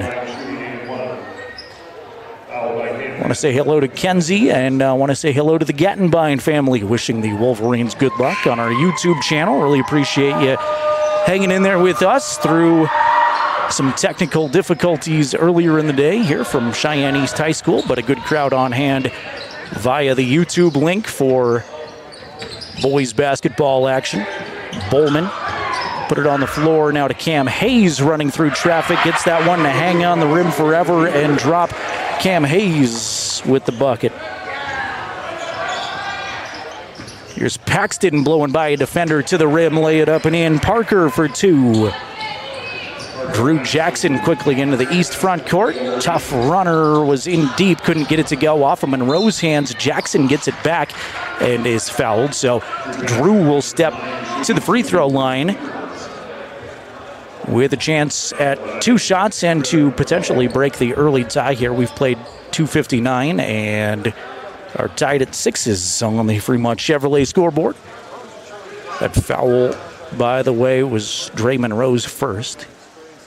First team foul on the Wolverines. First free throw is knocked down by Drew. Jackson is signed to play college football at the next level. 45 minutes away at the University of Wyoming. Defensive back for the T-Birds. Let's the second one fly. That's in and out, no good. And Eli Lucas has just checked in. Had the rebound for a second, but the official down low going to call a lane violation first. So one more free throw for Drew coming up after all on the Riverton lane violation. Well, it's his third attempt fly, and that one is front rim, no good. Lucas will gather it in again. Here's Brody Dale. Good to have Brody back after he was sick last week. Brody start at the offense around the perimeter to Paxton. Parker with some space for three. Too strong, no good. Good rebound by Eli, but he throws it behind his back to Cam Hayes, who clears it away for the Thunderbirds. Hayes, right-hand dribble at the top. Now Mirich. Nathan, D'd up by Parker. Back to Hayes down the lane. Some contact and an offensive foul in there to take it. Brody Dale.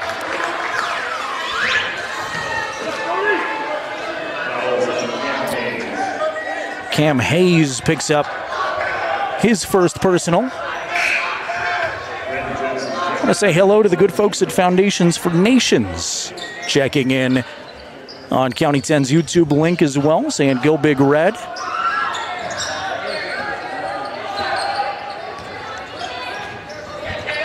7-6, East with the slim advantage here. 4:15 to play, first quarter action. There's Brody Dale pick up his dribble at the top. Needs some help. He's got it from Parker. Parker will sweep and go by to the defender. Off glass 2 in the paint is good. Riverton takes the lead back at 8-7. Good move by Parker Paxton. Here's Mirich on the dribble. It's taken away by Derek DeVries. Derek with the steal. Now long pass for Lucas. Lucas ahead of the pack. Right hand layup. Good. Eli's got it, and the Riverton lead goes to 3.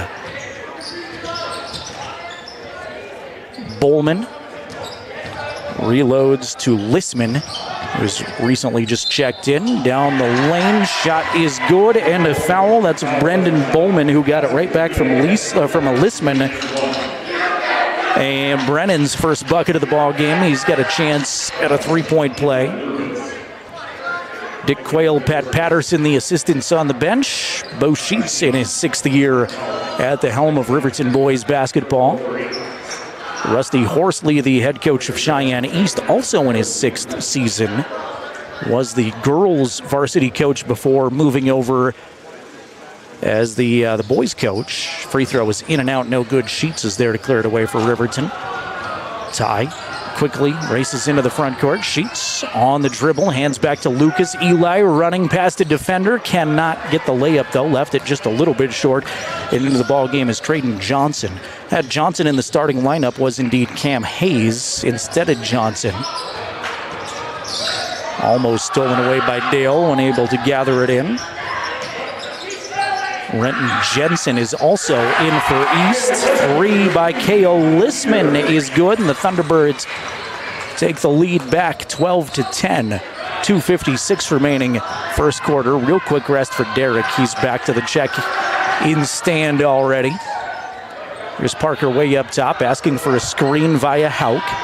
Parker on the dribble to the corner, now to Lucas. Lucas, worked on by Johnson defensively, is bumped and fouled by Trayden. That is Trayden's first, team foul number 4, with 2:38 remaining first quarter. East has that 2-point advantage.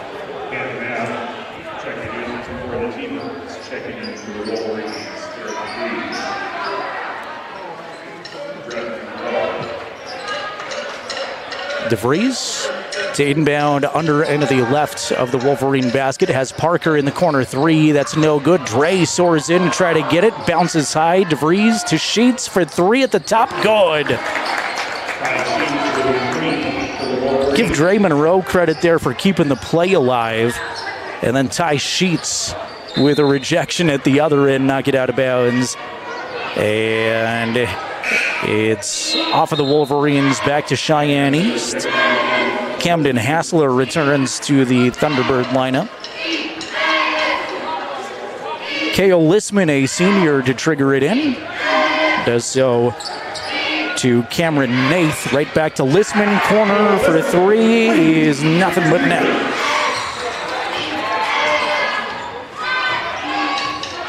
Both teams appear ready to go in this one shooting-wise. DeVries from the top is no good. Rebound squirts away to Johnson.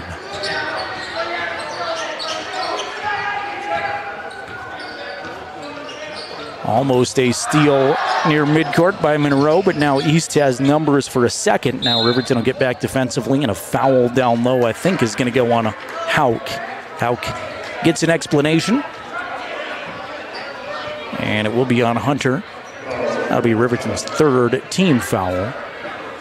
And just the first on Hunter. Underneath, layup. Off glass 2 for Cameron Nath.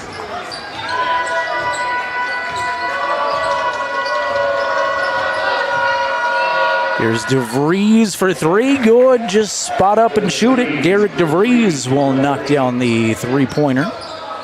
Pull Riverton right back to within 1 with 1:15 remaining first quarter action. Bowman, right-hand dribble at the top. He's got Monroe working on him defensively now. Brennan We'll send it up top to Camden Hassler. Hassler spins in the paint. Looked for a pass. Dre Monroe there to take it away. Now Paxton up ahead to Sheets all alone. Right-hand layup is no good, but Hauk with excellent position gets the rebound and draws a foul. Good job, Hunter Hauk, to follow the play and soar in there with good position. Renton Jensen picks up his first. That's team foul number 5 on East 2, so Hauk should get some free throws out of this. And now we'll go to the charity stripe.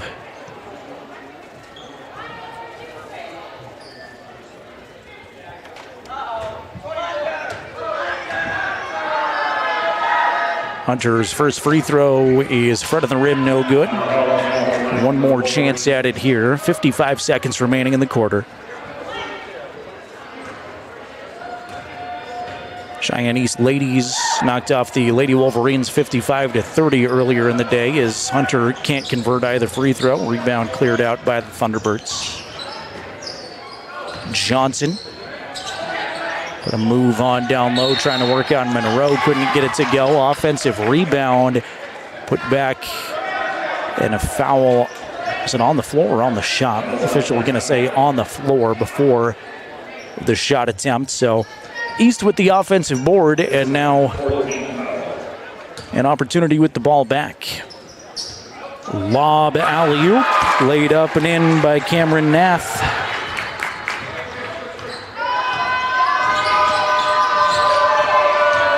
Here's DeVries quickly from the right side block, up and in. Boy, you got to get back on defense real quick against Derek DeVries. Does not take him long to decide to square up and shoot, and he did so from the block that time. Coach Horsley saying hold it at the top for a moment. 15 seconds remaining in quarter number 1. Thunderbirds up by a point. Knocked out of bounds. Good defensive pressure. Eli Lucas. It goes off of Cameron Nath. And back to Riverton with 9.7 remaining in the first quarter. There's Paxton with the length of the floor to go and 8 seconds. Doesn't take Parker to get up the floor long.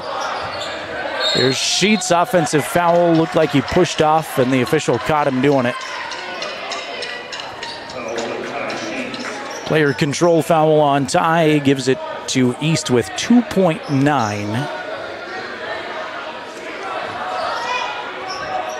That was Ty's first. Long lob coming for Hassler. He tips it, throws it wildly up in the air at the buzzer, doesn't find anything. And at the end of a first quarter of basketball, an entertaining one, it's East 19, Riverton 18. Let's take a 60-second break. We are back with Wolverine basketball on County 10's YouTube channel and 105.1 Jack FM in 60 seconds. John Shade, your Edward Jones financial advisor. Financial investments are very important, but so are the investments of time, patience, and encouragement of our young athletes from their coaches, teachers, and mentors. That's why Edward Jones is a proud sponsor of the Lander Tigers on KOVE. Call John Shade or stop by my office at 824 West Main Street for all your investment needs. Edward Jones, making sense of investing. Member SIPC. Elevate Rehab's founding principle on you is evident from your first visit to the last.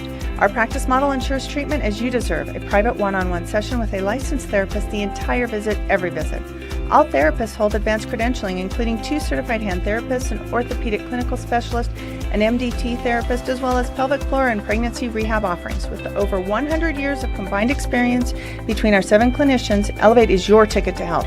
Find us in Lander, DuBois, and visit our website or Facebook page. Choose Elevate Rehab to elevate your outcomes. Proud to support the Wolverines and Lady Wolverines. We are County10.com. Second quarter action set to begin from the Thunderdome on a chilly evening in Cheyenne, Wyoming. Jared Anderson with you here. It's East on top of Riverton, 19-18. That slim 1-point advantage. We traded leads several times in the first quarter. Cheyenne East basketball here to start quarter number 2. Glad you're with us. Drew Jackson at the top has Mirich. Now hands back to Bowman, and Cam Hayes will let a long 3 fly and knock that down. Cam Hayes with the range from the top of the key. give the Thunderbirds the 4-point lead. Here's Parker Paxton, use a screen from Monroe. That's all the space Parker needs to feel confident, and he knocks it down. So Parker answers the three-pointer. We trade threes to open the quarter. Here's Jackson, baseline drive, hangs on the rim, can't get it to go. And rebound cleared out by Derek DeVries. Derek goes to the corner, Ty Sheets. Pull up in the paint. Jumper is not going to drop. Eli Lucas doing work down low. Will fight for it, and it's ultimately out of bounds off of Cam Hayes as they tipped it back and forth. Stays Riverton possession. Just 59 seconds here in the second quarter. We've traded three-pointers, and both teams have had a couple of cracks at it. East by a point so far in this one. Here's Parker at the top. Parker with the left-hand dribble a couple of times to Ty Sheets. Sheets will go down the lane now, scoop it out to Derek DeVries. DeVries worked on defensively by Mirich. And they're going to say Dre Monroe traveled with it. He got it on the paint and turned around. And basically as soon as he got it, gets whistled for steps.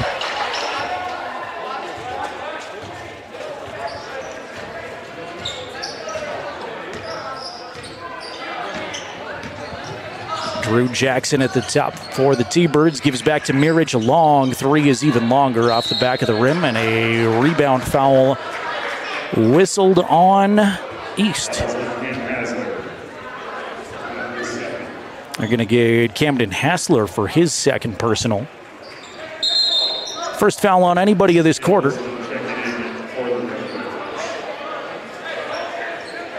Cale Lissman, the senior, who had a good first quarter off the bench, comes back in.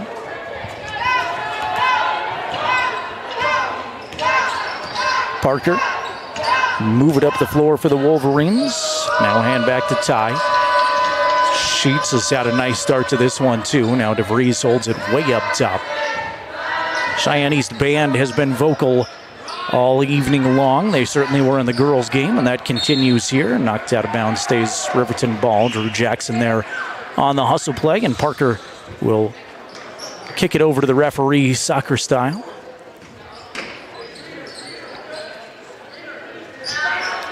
Good to see former Cheyenne South broadcaster Alan Cummings out there in stripes for the three-person referee crew. I don't know the names of the other two to give the other two officials credit, but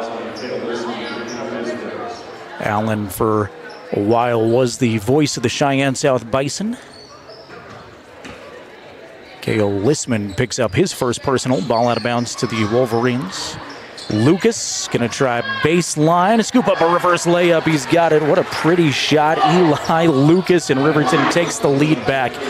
Here's Jackson, hand back to Lissman. A long three, in and out, and Dre Monroe up high for the Wolverines. Riverton does not have a lot of size. Getting DeVries back certainly helps a little bit as there's a loose ball at midcourt. Tie up. Coach Horsley out there cheering his guys on for the effort. Riverton's lack of size, though, certainly helped by Dre Monroe's ability to jump out of the gym and some athletic play from guys like Ty Sheets, Eli Lucas off the bench, and now Blake Gattenbein has checked in. Also, I think, plays a lot bigger than he is. Right side, outside is Sheets. Sheets will put it on the floor twice. Give it to Parker off a screen. In and out. Back in again. The largest Wolverine lead of the game is 4, and a traveling violation goes against the T-Birds. Traveling in backcourt will set up Riverton again as Sheets will be directed into his front court. Triggers it into DeVries, who walks it across the time stripe. We've played 3 minutes second quarter. Here's Lucas from the free throw line. Had to go to the floor to get it. Does a nice job of it. Inside, outside. Now Parker, dribble drive. Hands way up top to DeVries. This is Gattenbein's first touch. Now Derek open for three at the top. Swish. Great ball movement by Riverton Blake Gattenbein with the soft touch to Derek DeVries up top. And this Riverton team's got some shooters. If they keep shooting this way, they can hang with anybody. Bowman, hands way back up top now to Mirich, and Jackson on the run is swatted and fouled by Ty Sheets on the floor.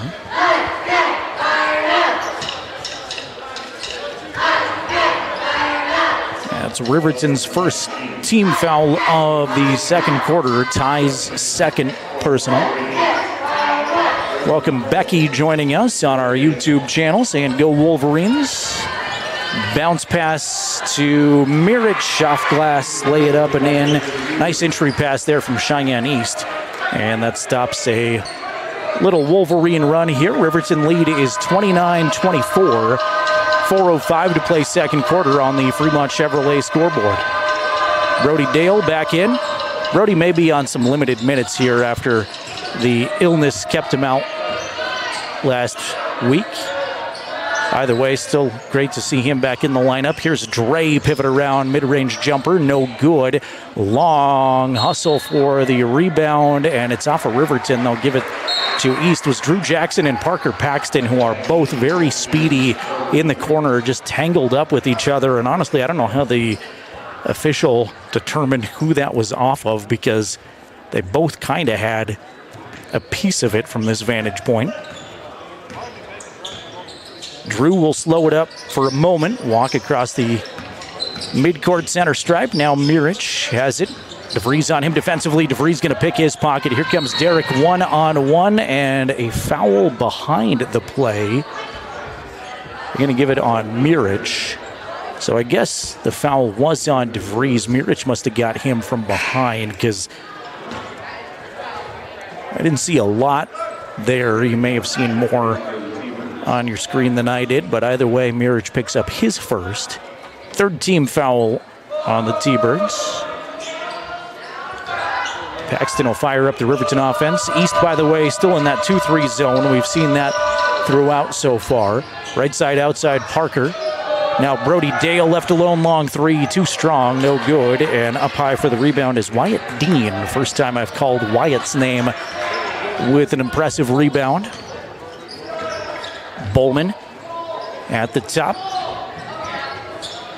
Now Johnson back to Bowman. Bowman wanted somebody down low, and there was absolutely nobody there. Closest person around was the referee.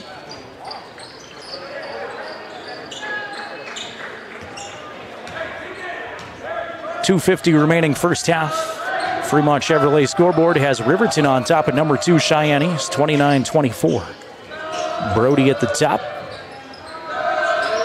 Go to the free throw line. DeVries hands back to Brody. Here's Parker, square to the basket, pump fake. Did not let it go, though. Now back to Derek, putting a move on down low. Gets one defender in the area. Short shot well short. Monroe tips it back to DeVries, though, to keep it alive. Now Paxton from the left side. That'll drop. And Coach Horsley wants a timeout. First timeout of the ball game. Charge to Cheyenne East. 2:21 remaining second quarter action. It's Wolverines 31, Thunderbirds 24. Good start for Riverton High School. Let's pull this up and thank a couple more folks who make Wolverine basketball on county10.com possible. How about Wyoming 4x4? They wish the Wolverines good luck. Wyoming 4x4, located north of Riverton, your one-stop shop for all your vehicle upgrades, lifts, bumpers, bedliners. Give Wyoming 4x4 a call. And a big thank you to Goddard Construction, a proud supporter of Fremont County Athletics. Goddard Construction offers friendly construction services that are always on time and aligned with your budget. Give Goddard Construction a call for all your building needs. See the Wolverines settled around Bo Sheets. They'll break the huddle, send Lucas, Gattenbein, Dale, Paxton, and DeVries back out. Thunderbirds break their huddle to the Rocky soundtrack. It's a loud PA in this gym. Cheyenne East Band on the other side is having a ball with the Rocky soundtrack too, by the way. Here's Bowman across the midcourt stripe. 2:15 remaining in the half. Riverton with the advantage. Shot off the side of the backboard by Jackson is taken away by Lucas. Handed to Dale. Brody races it into the front court. Brody watches some cutters down low. Now gets it to Blake. Parker trying to get free off of a screen. Now Parker dribble, drive, left hand shot on the right side. He's got it. Parker with his side to the hoop. Made a good mid-air adjustment to get a clean shot off. And more points for Riverton's leading scorer. Drew gets by one and then is blocked and fouled. A couple of Wolverines crash into each other, and luckily Gattenbein and Lucas are both okay. I think Eli may have got the brunt of that one. It looked like Blake ultimately landed on him a little bit after Eli got tripped up. Foul on Lucas to top it off too, and he's okay. Brody Dale's going to check out as Dre Monroe back into the Wolverine lineup.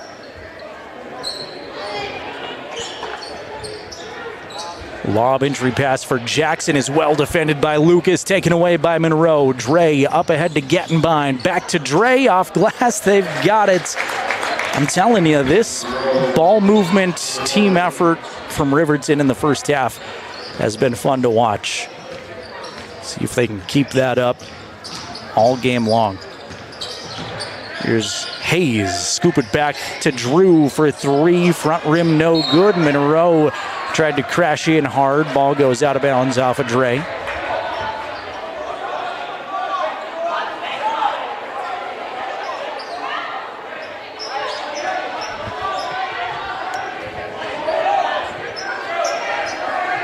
.104 remaining second quarter. Riverton on top of the Thunderbirds, 35-24. Here's Bowman, offensive foul. No, they're going to call a block foul. The ref down low put the hand behind her head, and the ref up top said blocking foul. Coach Sheets making sure the official who called it knows what the other official was going to call, but ultimately it's going to go against Dre Monroe.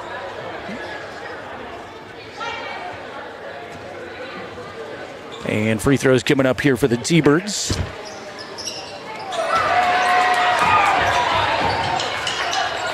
Old-fashioned three-point play. We'll give them the graphic anyway. 35-27. And here's a Drew Jackson steal in backcourt. Drew, left-hand layup is no good. He's fouled hard.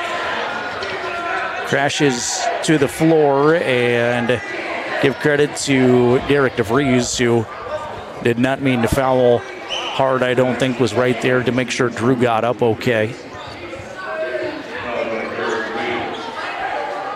Now he'll come over and give him a pat on the back. Good sportsmanship by Derek, as Drew Jackson is still grabbing his head, trying to shake the cobwebs out.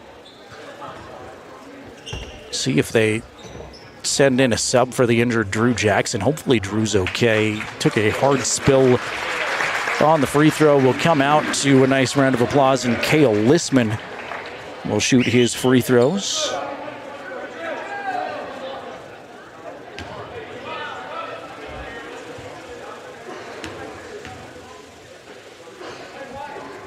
First for Cale is good. Brody Dale back in for the Wolverines.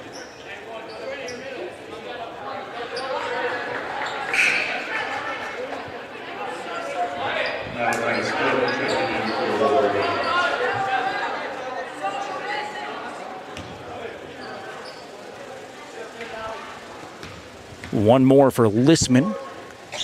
Lets it fly, dishpans out as Malachi Smith has just checked in. Had the rebound for a second. Throw it away to Lissman, off glass, too good. And Cheyenne East doing some work here, chipping away at what was once an 11-point Wolverine advantage. Paxton is fouled in backcourt. Parker slams into the scorer's table. Luckily is okay.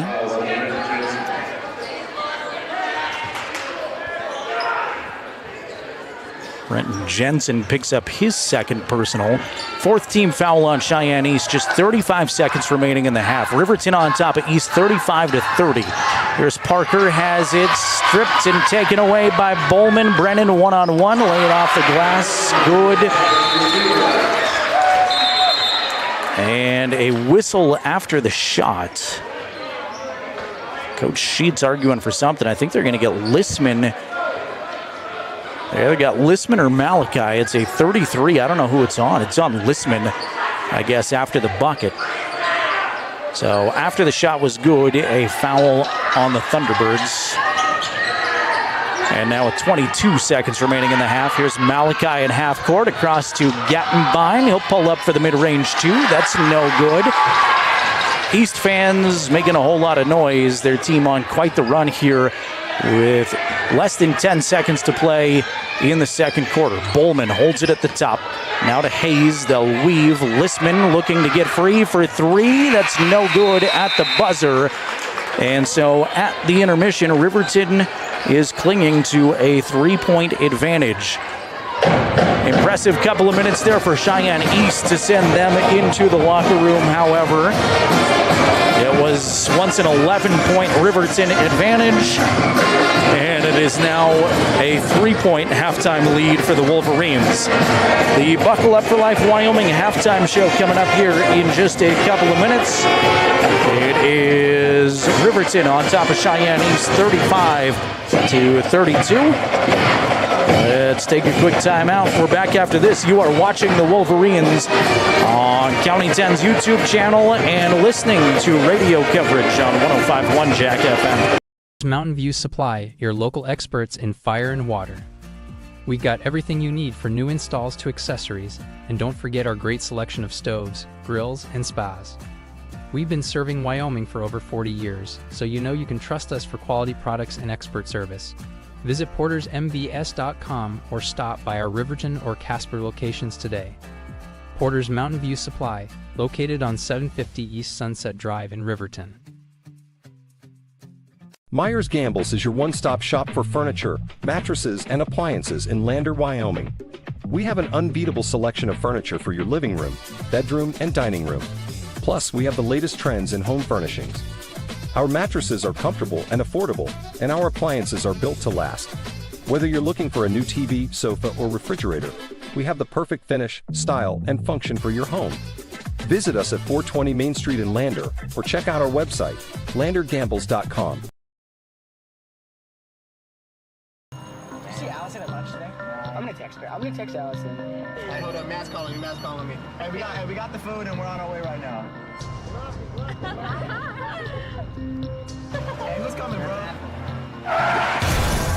What did he say?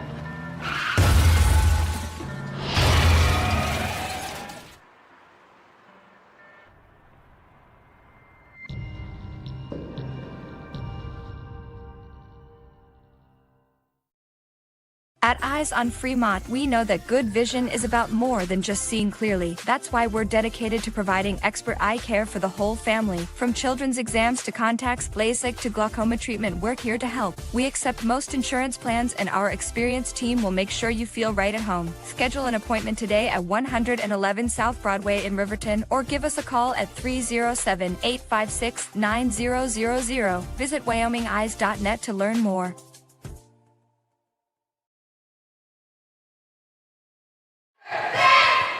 It is halftime here at Cheyenne East High School. This is the Bailey Tire and Auto halftime show. Actually, it's the Buckle Up for Life Wyoming halftime show. I did it again. Bailey Tire and Auto post-game show coming up a little bit later on. Buckle Up for Life Wyoming halftime show made possible by the Wyoming Department of Transportation. They remind you to buckle up every trip, every time. Seatbelts save lives in Wyoming. It's important all year long, but even more important, it seems like, when we deal with these winter conditions. So whether you're driving all the way from Riverton to Cheyenne like I did today, or you're just driving across the Rendezvous City, buckle that seatbelt. Seatbelts save lives. Thanks to YDOT for bringing us our halftime show.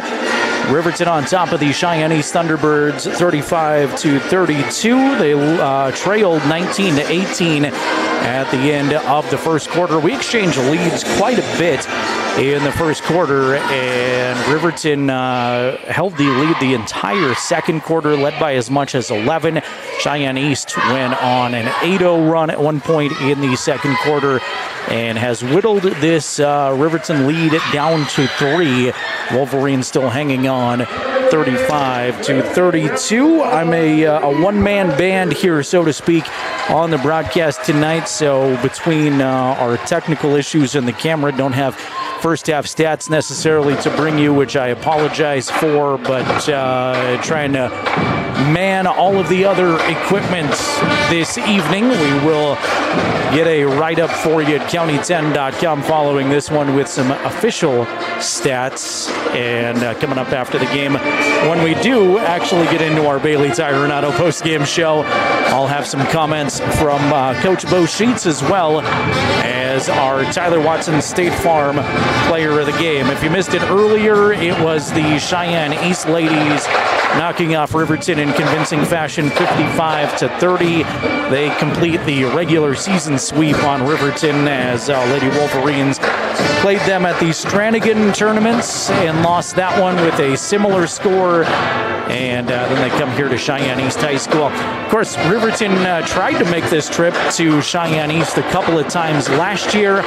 I don't want to remind you about the winter we had last year, but there were, of course, a lot of cancellations and a lot of things going on that prevented Riverton from ever making that trip. They scheduled it. It was postponed due to weather. They tried to reschedule it, had to cancel that one too. So was, to my understanding, not going to be on the schedule this year until it got canceled twice last year. So Riverton made the return trip, and then of course we wake up to quite a bit of snowfall across the state this morning, and was hesitant there for a moment as to whether or not this game was going to happen, but indeed roads held up just fine. Slick in spots, Riverton to Casper if you're interested. That was as of mid-morning, so I'm sure things may have changed there. Not a ton of slickness to worry about, but definitely some slick spots to keep in mind. So if you're making that trip, do use some caution. And then I-25 from Douglas to Glendale was the worst stretch from Casper to Cheyenne. Slick spots here and there, but not a ton of tough road conditions here, given that the state did get blanketed pretty well. There was some strong wind and temperatures in the teens. We're looking at even colder temperatures this weekend, down below zero. And we'll keep an eye on that forecast for you, of course, at county10.com, as well as Jack FM, with regular updates from our meteorologist Dave Lipson right here on Jack. I do know where it's going to be warm on Saturday, though. That is Wolverine Gym. Riverton taking on Cody in front of the home fans. Looking forward to getting back to having a home game. It's been a while since we've been at Wolverine Gym. The girls, varsity girls, will tip off at 3 o'clock. Boys right after that at around 4:30. Also, an interesting event going on there. I don't have a lot of details, but the Riverton High School Facebook page posted that during the first home regular season, I guess non-tournament basketball games of the year, you can fling a frog or a lizard, I guess, onto the court, probably for $2 a piece, and that money will help benefit Miss Wright. Again, don't know the whole situation there, but $2 to fling a frog or a lizard. So bring the kids, or maybe your adult husbands who want to throw a frog or a lizard onto the court. and help benefit a great cause. There's also going to be 50-50 raffles.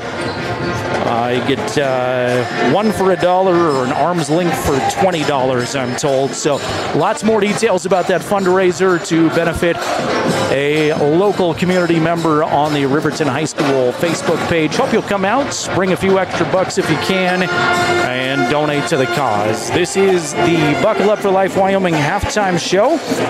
Want to let you know that more basketball is coming up tomorrow along the County 10 Sports Network. Our sports director, Wyatt Barijka, is covering the Lander Tigers, and he's got Lander and Mountain View tomorrow from LVHS at 5:30 and 7 with the ladies up first. And then both of those teams go to Jackson on Saturday for an afternoon contest. Also, should let you know that Shoshone has canceled their games this evening with Tongue River. You found that out if you follow County 10 Sports on Twitter, or X, as I refuse to call it now. But Wyatt had that update for you midday today that Shoshone and Tongue River scrapped their game due to weather. There were quite a few Thursday cancellations that occurred, including Cheyenne sophomores were supposed to play the Rock River varsity and canceled that trip over to Rock River. I guess they got hit pretty hard. Not a very lengthy trip, but definitely in some tough climate there to get to that one.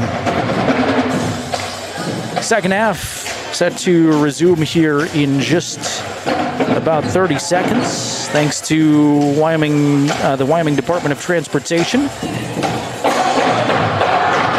for making our halftime show possible. Wyatt's sending me more updates, telling me DuBois and Fort Washakie are in DuBois for the Little Six tournament this weekend, and Wind River, St. Stephen's, and Wyoming Indian are all off to the Bighorn Shootout. So good luck to all of our Fremont County teams there. Got a good one on hand for you. Thursday night basketball. Welcome our audience all across Fremont County and the state. Say hello to Denise, Kenzie, Connie, Becky, and Dwayne. They've all commented on County 10's YouTube channel, as well as our friends at Foundations for Nations Ministry weighing in, all cheering on the Wolverines. It's Hauk, Paxton, Sheets, Monroe, DeVries, same starters for Riverton, Lissman, Bowman, Jackson, Hayes, and Mirich out there for East. So same starters, both sides. Way up top is Bowman. Left side outside Lissman. Kale finds Mirich in the corner. He's got DeVries on him defensively. Now back to Bowman around the perimeter. Bowman going to go down the lane, is fouled on the floor. 34 seconds into the second half. Foul number 1.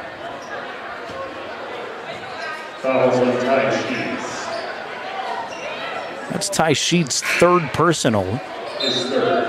And here comes Brody Dale into the Riverton rotation. Ty will take a seat with those 3 fouls. Gets a high five from his dad as he trots off. 3 in the corner is no good. A long fight for the rebound. Kept alive nicely by Braden Bowman. He and Dre Monroe did battle along the baseline. Bowman was able to save it, and a foul on Riverton now. This is on Parker. That's Paxton's first.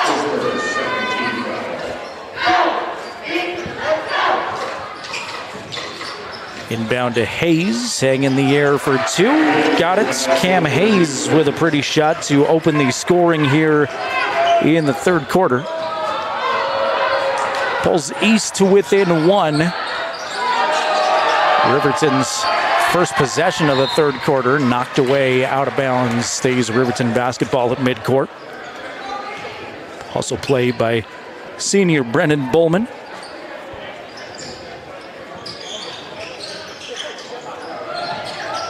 Hauk will call a timeout. He counted to 4 in his head and will burn Riverton's first timeout of the ball game. 30-second break here. 7:01 to play third quarter. Riverton hanging on to a 1-point lead against the second-rated team in 4A boys basketball, 35-34. East has the only points of the quarter here thus far.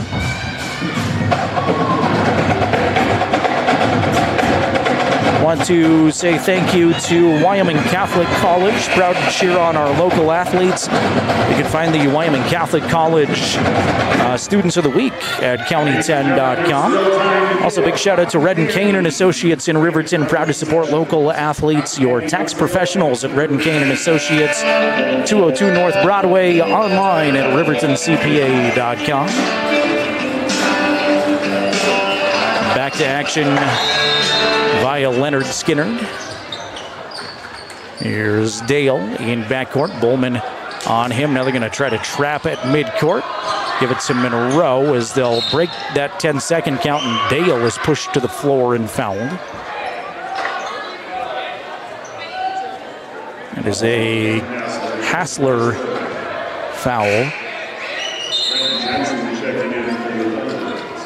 We'll see Renton Jensen check back in. I got to correct myself here, realizing my error to start the third quarter. Drew Jackson did not start the third quarter, which is obviously a huge storyline. It was Cale Lissman that got the start for him. And Drew, of course, hit his head hard on the baseline. Have not seen him return. Shot from the free throw line. It was no good by Brody Dale. So apologies for that. I thought I saw him out there. Did not. Baseline, scoop up a shot. Bowman for two, and East takes the lead back. First 4 points of the third quarter have come to Cheyenne East. Here's Paxton, mid-range, two from the corner. Knock it down. Riverton will trade leads. 37-36. Wolverines back out in front. 6:05 to play third quarter. East, a three in transition is good. Lissman knocks it down and pumps his fist. Sheets, D'd up by Lissman. Will be met by another defender right at midcourt. Get it to Derek. DeVries hang in the air in the paint. Shot off the rim a couple of times and drops home for Derek DeVries. Brand new ball game, 39-39. East trying to push the tempo in transition now. Mirich, as DeVries on him, uses screen. Hauk slides over. Now Hayes down low, gets it to go, and he's fouled. Hunter Hauk picks up the personal. Nice move. After the pick and roll, Cam Hayes down low got it to go. And a free throw forthcoming for Cam Hayes. Eli Lucas in for Derek.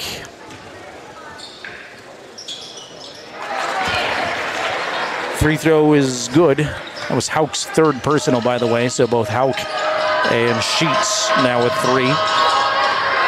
Paxton. Start up the Riverton offense. Up top to Brody Dale. Dale watches a whole lot of motion go by, including an illegal screen. They're going to tag Eli Lucas for the foul. That's Eli's third.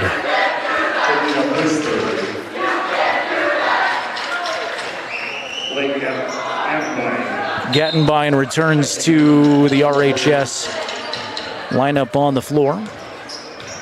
Riverton led by as much as 11 in the second quarter. They now trail by 3 as we've played nearly 3 minutes of third quarter. Jensen will hand outside to Johnson. Johnson now back to Jensen, weaving at the top. Both of these teams really good ball movement, fun basketball here. Jensen will try the three. That's no good front of the rim, and Monroe clears the glass. Here's Monroe up ahead for Lucas. Lucas from one side of the lane to the other, lay it in. Eli's got 2 more. Cut the deficit to 1. Some contact, nothing called. Mirich goes up and gets it to drop. All kinds of players tangled on the baseline.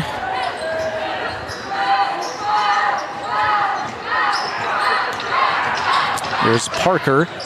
Lose the handle. Lucas is there to save it for Riverton. Off glass, but an offensive foul Taking the charge under the hoop was Renton Jensen. Coach Sheets does not like that one.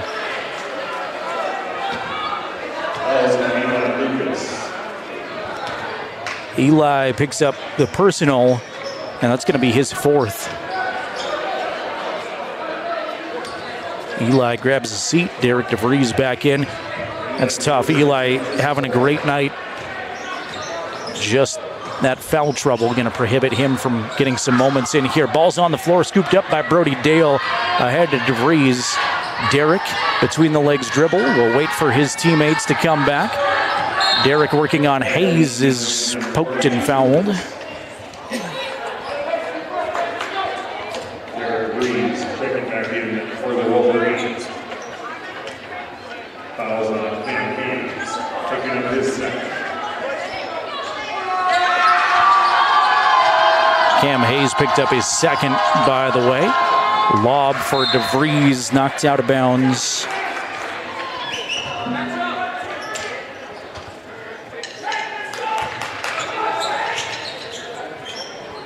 Stays Riverton basketball.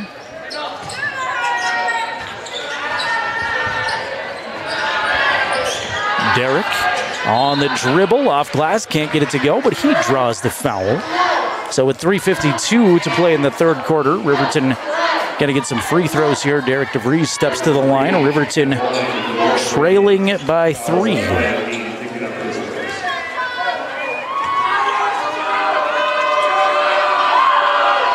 First one for DeVries is no good. Planks off of the rim. He'll get one more crack at it here.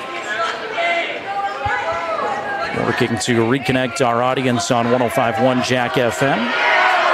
In the meantime, glad to have you here on County 10's YouTube channel. Derek's second free throw knocked in there. 2-point game. Mirich at the top. Now Hayes down the lane. Bowman. The left side to Mirich for a long three. That's no good, and Dre will clear the glass. Monroe on a bounce pass outlet to Gattenbein. Hands back to Monroe. Monroe, stop left side block. Cannot get it to go. Impressive that he got the shot away. He draws the foul. And Dre will go to the free throw line. Fouls on Cam Hayes, picking up his third. Sends Monroe to the line for the Wolverines. Cam Hayes picks up his third personal. Monroe's first is good. Listman will check back in for East. So Monroe with an opportunity to tie the ball game here.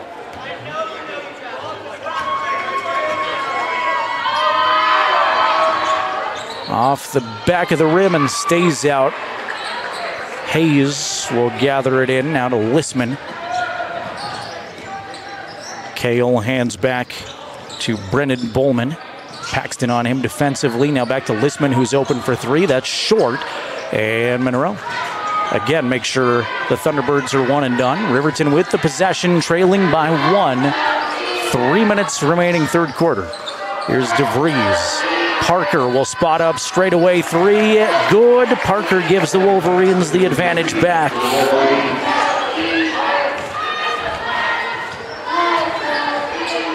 Listman to Bowman.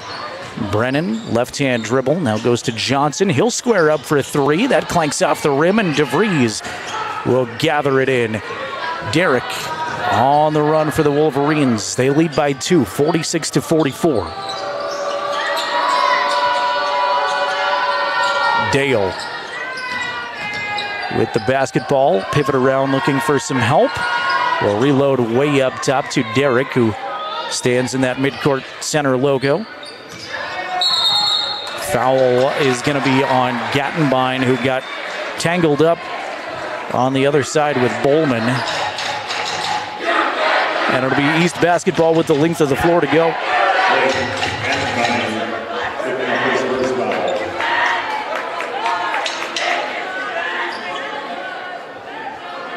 Nathan Bears checking in for the Beavers.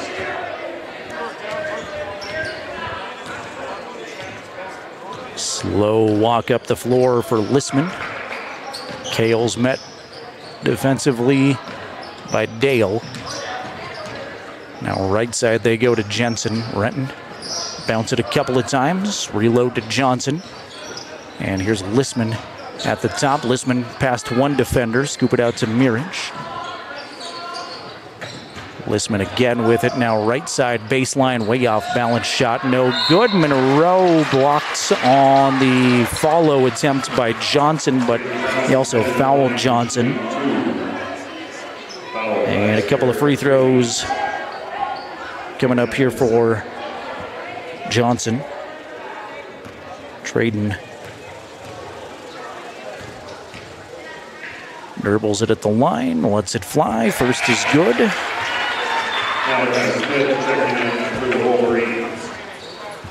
So now Johnson an opportunity to tie the game.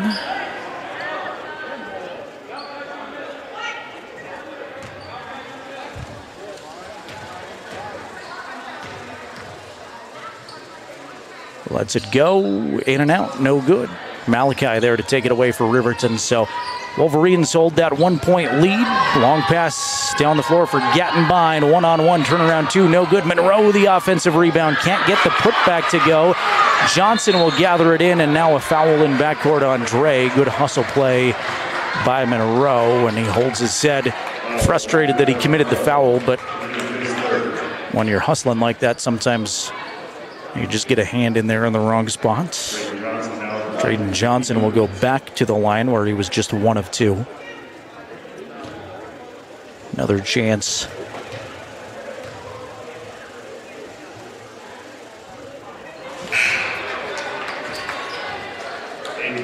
First one no good. Traden will get one more shot at it.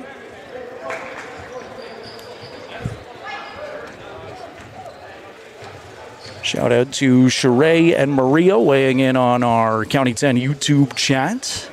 Second free throw also no good, so pair misses. Riverton still hanging on to this 1-point lead here. 1:18 to play third quarter now. 46-45 Wolverines. Aiden Kelly has just checked in, and he has it stripped away, taken away. Here's Lissman right side, cannot get the layup to go. East having trouble buying a bucket here lately as Paxton will take it away for Riverton. Parker down the lane, scoop up a tough one. He's got it and he's fouled. That'll get the Wolverines off of the bench clapping. So Parker to the stripe for 1. And he's got a chance to put Riverton up by 4. Parker will toe the mark. Let it fly off the rim, but Gattenbein keeps it alive for Riverton. Out to Kelly and now DeVries. Aiden to Parker, 3, good! Works out even better off of the missed free throw. Parker has a 5-0 run that trip down. 42 seconds to play in the quarter. Here's Mirich, bumped Paxton, now Bowl open for 3. That looked good, but rattles out, in and out, no good. Taken away by DeVries. Riverton up 6, looking for more. Derrick, hounded defensively by Bolden, reloads to Parker at the top. 15 seconds. Referee is counting, now Parker puts it on the floor. Parker, stop at the free throw line. Aiden Kelly for 3. That's no good. DeVries will keep it alive. 3 is good. Gattenbein kept it alive to DeVries. Half court, beyond half court. Buzzer beater is no good. And after 3, Riverton is on top of Cheyenne East, 54-45. Don't you go anywhere. Come on back for the fourth quarter with us.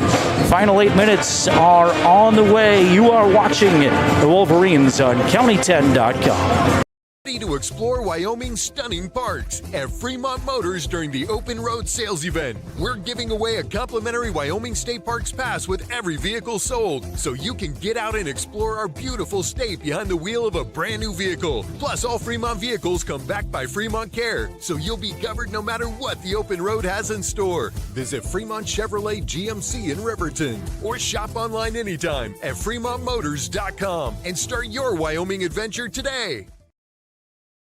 Perfect Power is a proud supporter of athletics and student athletes all across Fremont County. Perfect Power provides services for residential, commercial, and industrial jobs. Darren Hubble, owner and master electrician, has over 30 years of electrical experience. Darren's trustworthy team of professionals can get the job done right. Perfect Power, serving Fremont County and surrounding areas. Stop into 1320 West Main Street, Lander, or give them a call at 307-332-7184. Here's the voice of Riverton Sports, Jared Anderson. 8 minutes on the clock. Fourth quarter set to begin. The Wolverines up by 9 with the basketball, 54-45. Glad you're along for a fun one from the Thunderdome here at Cheyenne East High School. Monroe, left side block. Give it back up top to Sheets. Ty surveys the floor and hands to DeVries. Derek holds it at the top. DeVries with his back to the basket gives it to Paxton. Foul down low. Whistled against Lissman. First foul of the quarter will send it ball out of bounds to the Wolverines. Lissman's third foul. DeVries to trigger it in under the Riverton hoop. Derek way up top to Parker. Paxton put it on the floor. Swarmed by East defenders. A little inside-outside action for Riverton. That worked well in the first quarter. See if they go back to more of that here. Riverton's going to play keep away at the top, at least for a moment. Paxton way up top. Riverton's already killed 50 seconds of the quarter here. Here is Sheets open for three. That's no good. Hauk grabbed the rebound. Who's the foul on? It's on Hunter Hauk.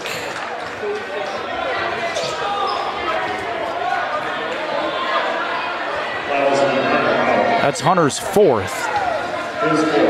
So Eli Lucas and Hunter Hauk both have 4 fouls. And speaking of Eli Lucas, here he comes to the check-in stand. Nope, Coach Sheets pulls him back. Brody Daigle is at the check-in stand, though.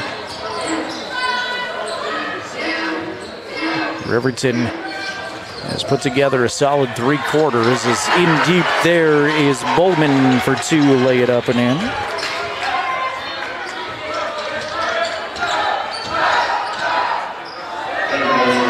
DeVries holds it way up top.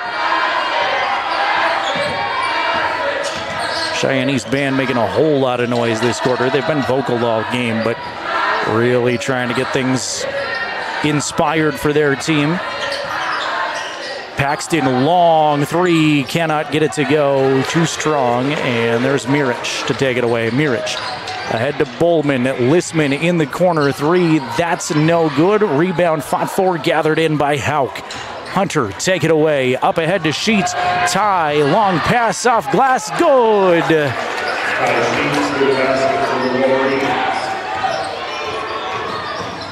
Mirich stopped at the free throw line. Has DeVries all over him defensively.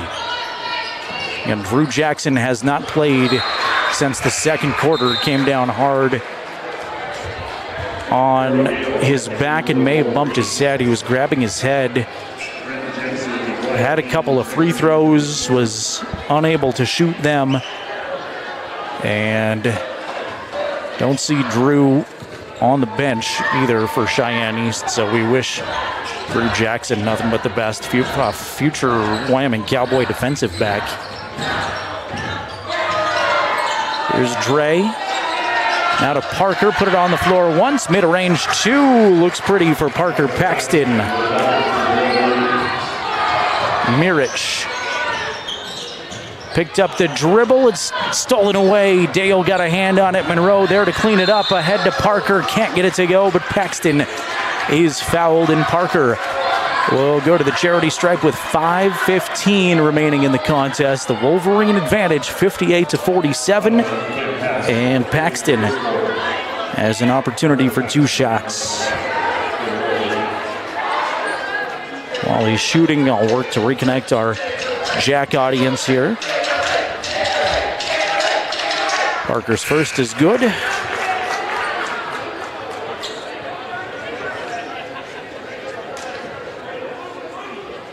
Brennan Bolton and Kim Knapp checking in for the Teamsters. Gattenbein checks in for Dre Monroe as Parker's got one more. That is also good. Largest lead of the game right now for Riverton at 13 points, 60-47, 5:08 on that Fremont Chevrolet clock. Three-pointer by Hayes is missed, gathered in by DeVries. Cold shooting for Cheyenne East continues right now. Riverton doing a great job on the glass, too, making sure they're one and done most trips. DeVries, a little bit of contact, nothing called, and it's taken away. Here's Bowman in transition. This is where East has had a lot of successes in transition. Hayes' bucket is good. Timeout by Coach Horsley. See the Wolverines fired up on their sideline. Want to say thank you to Central Bank and Trust, your hometown bank, supporting our local athletes, and good luck Wolverines. At CB&T, community means everything. They're proud to have branches in Riverton, Lander, and Fort Washakie. And thanks to Eyes on Fremont, your hard work is paying off, Wolverines. Eyes on Fremont, 111 South Broadway Avenue, your local optometrist.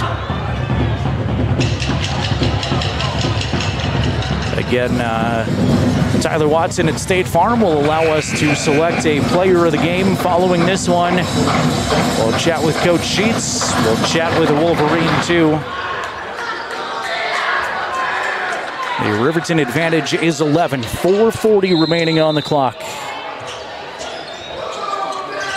Monroe facing some full court pressure off of the knee of DeVries, out of bounds.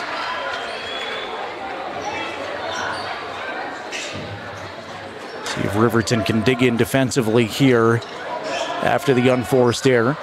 Bowman will go up top to Hayes. Cam put it on the floor. Paxton on him defensively, looking for a cut down low and an offensive foul on Bowman. It's Dre Monroe there to take the charge. Talk about digging in defensively. That's exactly what Dre did. Got knocked over. And Dre now looking in backcourt. That East defense really tough, and there's a 5-second count. So we just trade the ball back and forth here over the last few seconds. Coach Sheets saying go over the top against that defense. We'll see what happens next time, but for now it's East basketball. Bowman in the corner to Hayes, open three, that's no good, and a rebound foul goes against Riverton. They're going to get Monroe again on that one. Dre's got 4. And Hunter Hauk will check in for Monroe. Hauk's got 4, Lucas has 4, Monroe has 4. We'll see how that affects the game. Here's Hayes off of the inbound, wide open for 2. Cam Hayes makes it a single-digit game. And the Thunderbirds ratchet up that defensive pressure again, but DeVries is going to go right past him into the front court. Derek to Hauk. And now Hunter back up top to Sheets. The noisiest the gym has been right now. Here's Sheets. Go past his man, left side baseline. Got it. What a drive, Ty Sheets. This is a fun one from T-Bird Gym here so far. Here's Hayes in deep, lay it up and in. We trade buckets, and it's a 9-point game again. 3:40 remaining fourth quarter. Monroe has a short rest, comes to the check-in stand. Derek goes past his man. Good bounce pass to Hauk. Lay it up and in on the right side. Derek DeVries with the dish. Bowman for 3. That misses everything. Rebound by East. Hayes can't get it off the backboard, and a Thunderbird foul on the rebound as Hauk gets knocked to the floor. That is going to go against Cam Hayes, and that's Cam's 4th.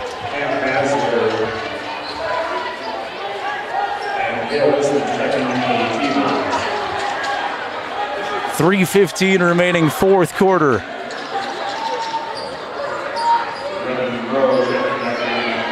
Monroe returns to that Riverton lineup. Full court press slapped on again by the T-Birds. Is that an offensive foul in backcourt? Dre's got his hands up in the air. They're going to call Dre.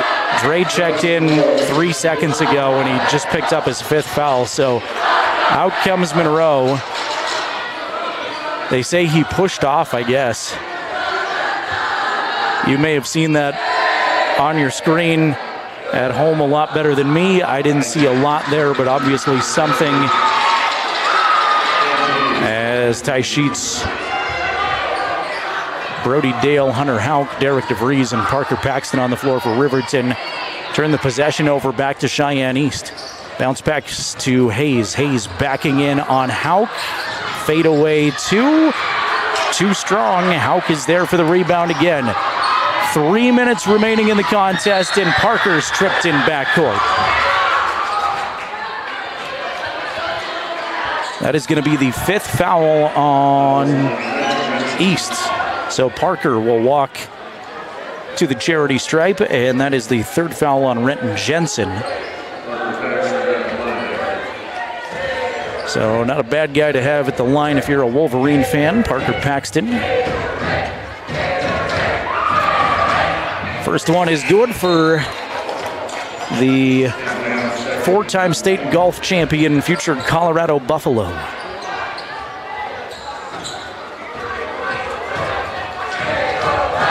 Wonder if Parker can hook me up with football tickets at some point. That is a hot ticket in Boulder. Second free throw also good for Parker. Riverton ties their largest lead now at 13, 66-53.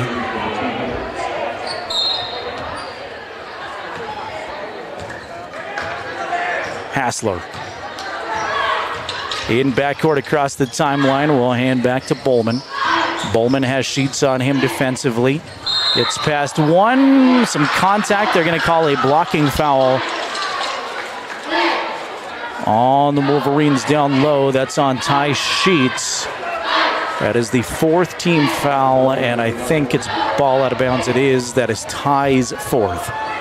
There are 4 Wolverines with 4 fouls. Actually, I take that back. There are 3 Wolverines with 4 fouls. Dre Monroe has fouled out of the contest. Now they're going to say in the act of shooting.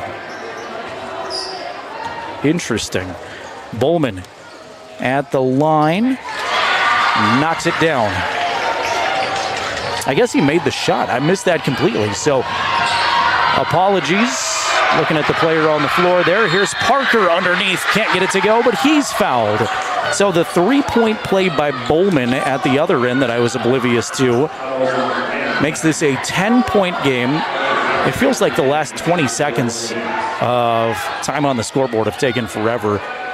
2 minutes and 40 seconds, the clock shows. Parker's back up there for 2. First is good.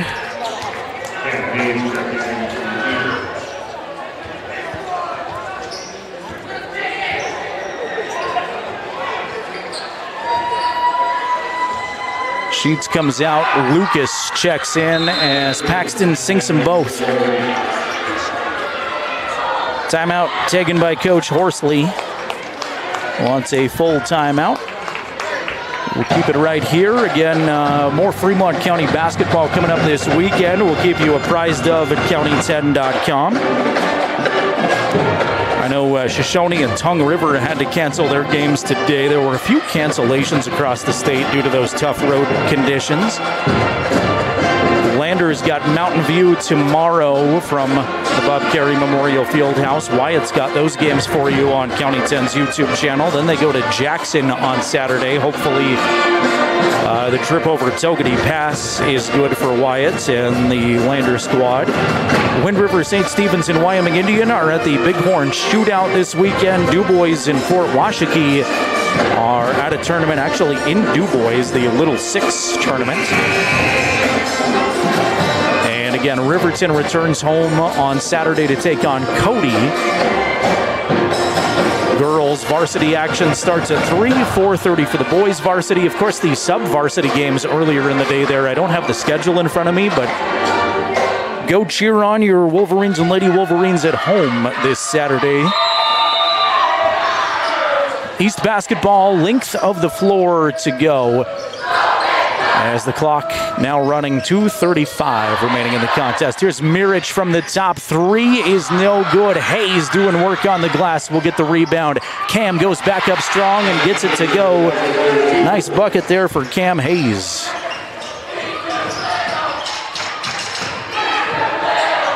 DeVries to Lucas. Lucas, offensive foul, and Eli has fouled out with 2:14 to play.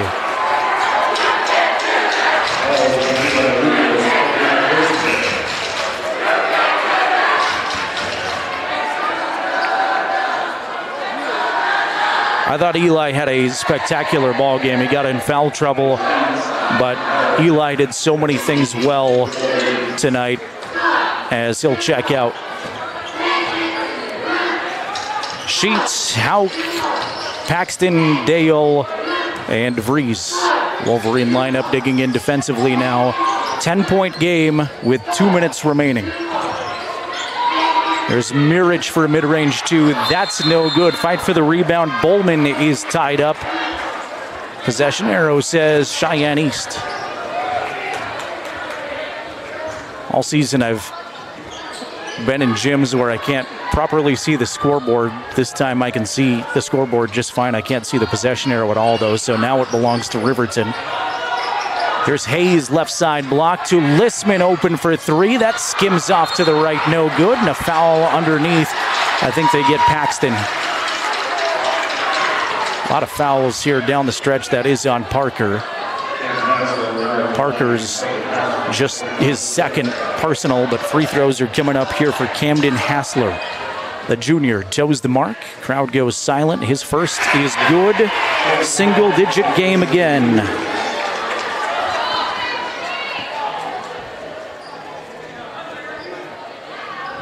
One more from Hassler. Lets it fly. We'll make it an 8-point game.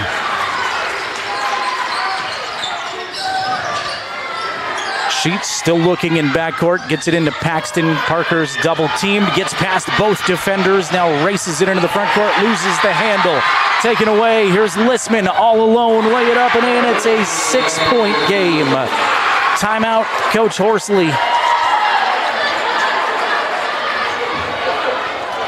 By my unofficial count, Cheyenne East down to just 1 remaining timeout. Meanwhile, Riverton still has 4 to burn if they want them.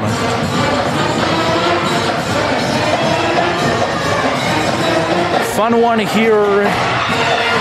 It has been all night.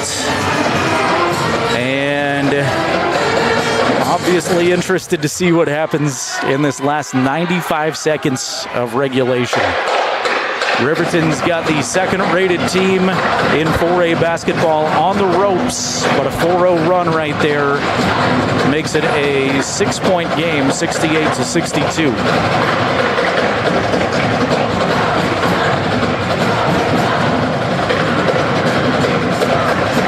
Coach Sheets gathers the troops around him. They'll break the huddle. Same 5 that were just out there back on the floor. Ty, Brody, Derek, Parker, and Hunter.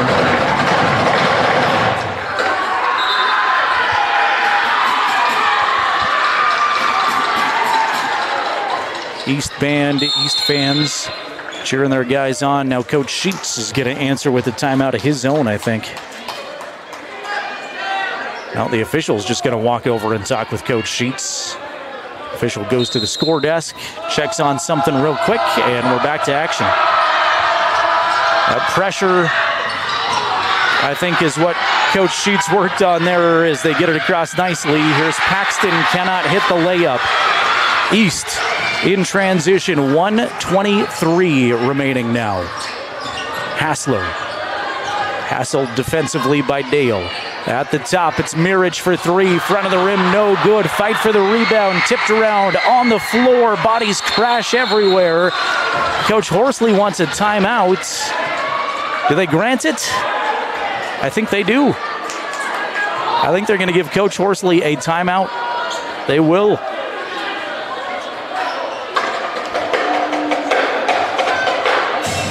I am bad at keeping numbers, but unofficially, I have that as the last timeout for Cheyenne East. See if they give any indication to the coach here with 70 seconds remaining.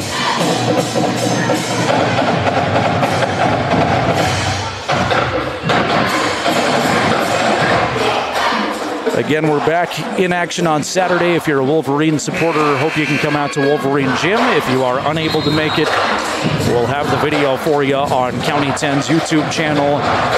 Audio coverage, too, on 105.1 Jack FM. Thunderbird basketball with 1:10 remaining in regulation, a 6-point RHS advantage. Hassler will get it in up top to Mirich. Nathan put it on the floor once and hand back to Listman. Listman uses a screen, goes right past two defenders, up and in. Timeout on the floor with 1 minute remaining.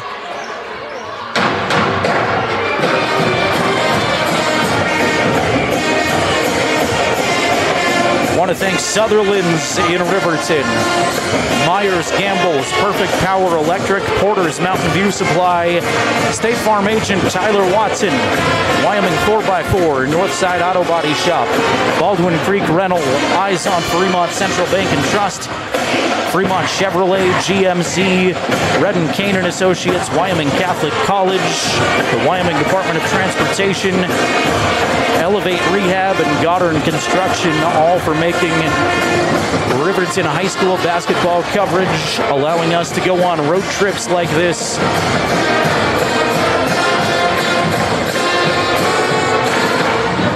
East has scored the last 8 points. Riverton's led twice by as much as 13. There is a discussion at the score desk going on.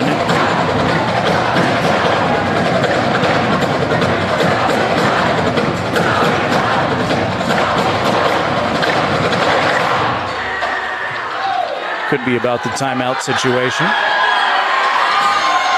Cheyenne East, that full court pressure has worked really well here in the fourth quarter. They'll dig in defensively again. There's 1 minute exactly remaining in regulation. Wolverines up by 4. Here's Parker in backcourt. Paxton quickly hustles it across the time stripe. Parker, still full head of steam, was bumped by Hayes along the baseline. Now will scoop it out to DeVries. There's Dale at the top. Derek around to Parker. They're just playing keep away here, trying to kill some clock. 45 seconds, and DeVries is grabbed and fouled.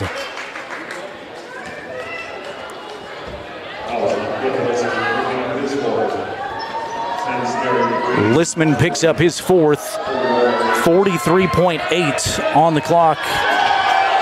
Derek DeVries to the line. First one too strong.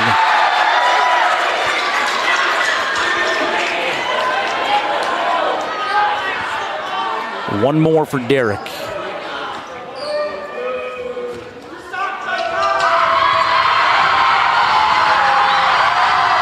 He'll sink that one. 69-64, Riverton lead. 40 seconds now. Here's Listman at the top to Mirich. He traveled. Turnover, give the ball back to Riverton.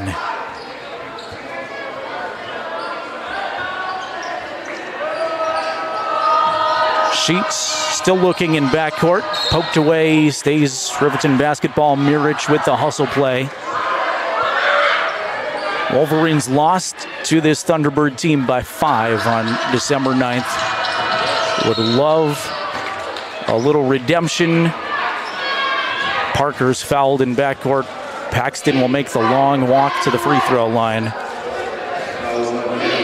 And I think after kind of a rough stretch for Riverton, health-wise, personnel-wise, they're finally back to full strength, although I have a hunch at least that Brody still might be a little bit sick coming off missing last week. I know Paxton's dealing with a groin injury on and off as he knocks down the first free throw. And certainly Derek, last week, Coach Sheets told us that DeVries was about 80% healthy. So I keep saying it, but Riverton's best basketball is ahead of them. And Paxton will knock them both down. Here's Bowman quickly into the front court. Hands to Mirich. Mirich with a hand in his face for three. It's good. Big time shot, Nathan Mirich. Wow, 23.2 on the clock and a timeout on the floor. What a big time shot by Nathan Mirich, who has been a thorn in the side of Riverton, especially this second half. Had a hand in his face, was well contested, and he makes it a 4-point game. So obviously what's important for Riverton right here is inbounding the basketball cleanly, getting across the 10-second stripe if Cheyenne East doesn't foul you right away, and free throws late in the game.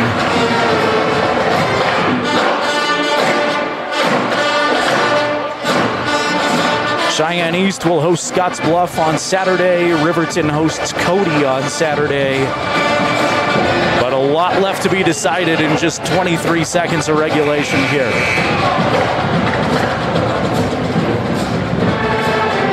Sheets to do the inbounding duties. He's got Dale, DeVries, and Paxton with him in the backcourt. Hunter Houck races to the Riverton front court. Sheets handed the basketball. Here comes Parker soaring in, still holding it, try to get it to Dale. Tough pass. Brody's able to gather it in and is fouled right away. Really good adjustment from Brody Dale to go hustle down the basketball, hold it securely, and let the defenders foul him. That was the second personal on Mirich. 2 free throws for Brody. Riverton senior. Steps to the line.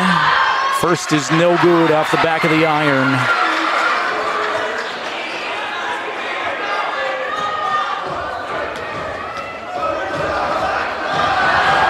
Second one skims off the rim, no good. Johnson to clear it away. Here comes East. 15 seconds. Mirich hands back to Hayes for three. Again, it's good.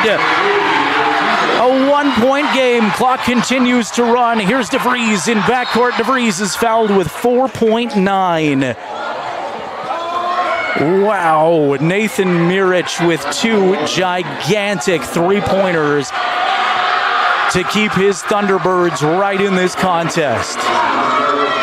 Everybody's going to stand behind the half-court line here for the Wolverines as they prepare for 2 Derek DeVries free throws and then to get back on defense. Just 2 Thunderbirds in the lane. First one for Derek is good. Either way, it'll be a 1-possession game. And I would get a hand on Nathan Mirich if I could. See the strategy here. If they make it, I think Coach Sheets wants a timeout. Derek's free throw is good. There's the timeout.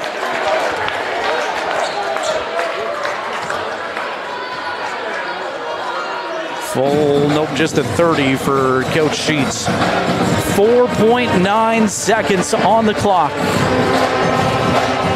Cheyenne East trailing by 3. They've got the length of the floor to go. It's been Nathan Mirich with a hand in his face both times, sinking big-time three-pointers.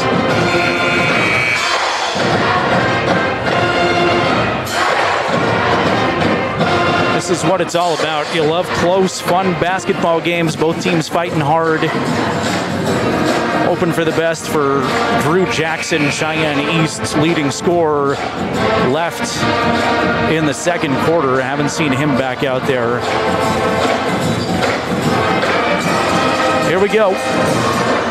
East to inbound with the length of the floor to go. Cam Hayes has it. Full court pressure set up by the Riverton defense. Hayes will get it into Bowman. Bowman across midcourt. Bowman is fouled on the floor, I believe. They're going to call that on the floor. The shot does not count. The clock right now is at zeros, but they're certainly going to add some time. Now the officials are going to get together. That foul, I think, was given well before Bowman shot. The officials will talk this over, and we'll see how much time they put on. 2 free throws.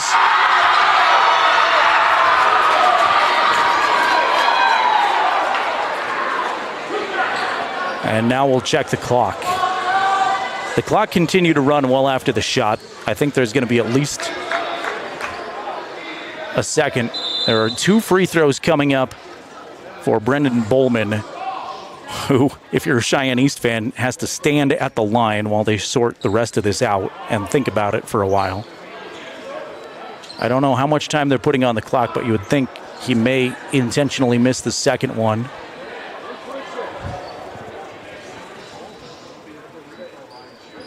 Discussion at the table continues. Fouls on Ty Sheets. That was Ty Sheets' 5th foul, by the way, in the meantime, so Ty checks out. 3 Riverton players have fouled out. And Malachi Smith is going to check into the lineup, add some height for Riverton. 0.2 seconds is what they're going to go with. So, yeah, you got to miss that second one if you're Brendan Bowman, you would think. Now they're going to put 2 seconds on the clock. So maybe you don't have to. They go from 0.2 to 2. 2 seconds. That was a long 2 seconds there with the Bowman shot. First one is good. And we will see what the East strategy is here. Wolverines by 2 with 2 seconds. Brendan Bowman's got 1 shot. Hauk and Smith on the low blocks for Riverton down low.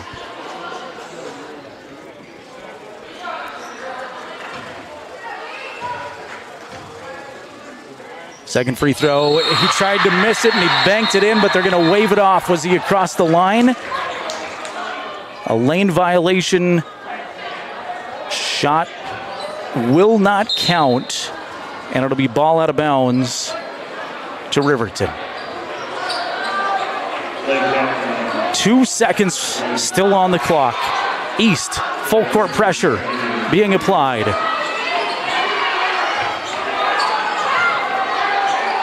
Riverton's got Gattenbein alone deep, but I don't think they dare throw it that far with just 2 seconds left. A whistle stoppage before the inbound. And now what do we got? That's going to be a foul on Dean. So they call a foul. No, they don't call a foul. The official gave 21 to the score table, but apparently they don't call a foul. And now Coach Sheets wants to burn another timeout to talk this over.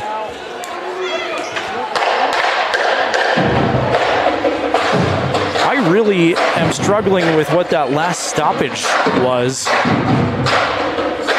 It may have been the score desk asking an explanation to the officials, but they came over and the official put up a 2 and a 1, and I thought we had a foul called on 21 Wyatt Dean.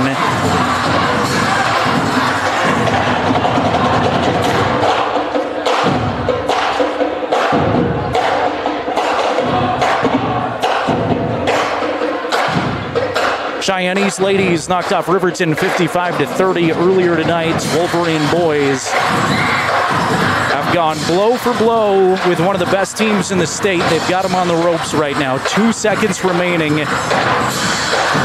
And priority number 1 is a clean inbound pass right here.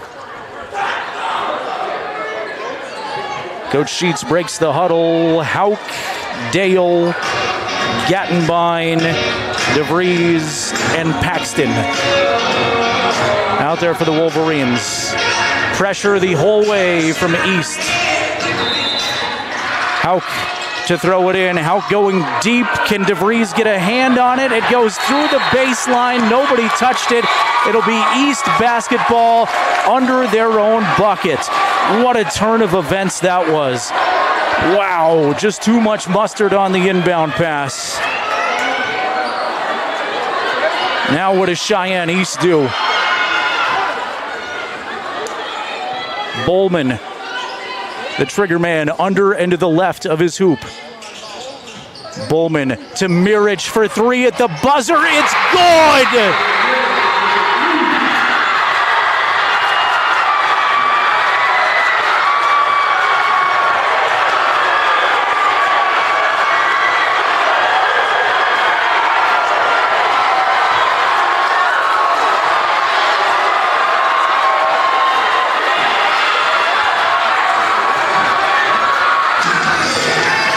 Cheyenne East fans are beside themselves with joy. Wolverine fans hang their heads in defeat. 74-73, Cheyenne East, and of course, it's Nathan Mirich again. He hit three gigantic three-pointers down the stretch in the fourth quarter. All the credit in the world to both of these teams for a really fun basketball game. We're not even in March yet, and we're talking about buzzer beaters. Coming up, the Bailey Tire and Auto postgame show. We'll get Coach Sheets and a Wolverine player up here.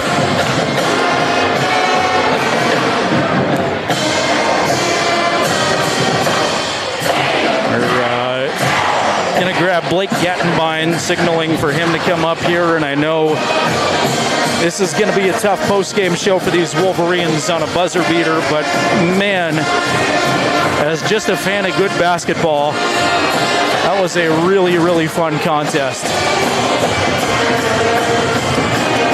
Let's step aside here for a quick timeout. I'm going to try to get Blake Gattenbein in 60 seconds. Back after this on County10.com. County 10 is your Fremont County news leader. We're everywhere. On the web, mobile, social, and on your radio dial. With all the news you need to feel connected. From sports to board meetings and community features, we work hard to bring you all the latest updates you care about.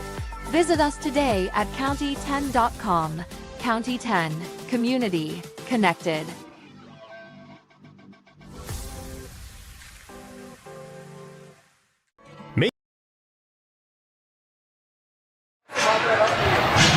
Back here on the Bailey Tire and Auto postgame show, we welcome Blake Gattenbein with us, our Tyler Watson State Farm Player of the Game. And Blake, congratulations on a hard-fought game. How disappointing is it to be in a game like this down to the final seconds?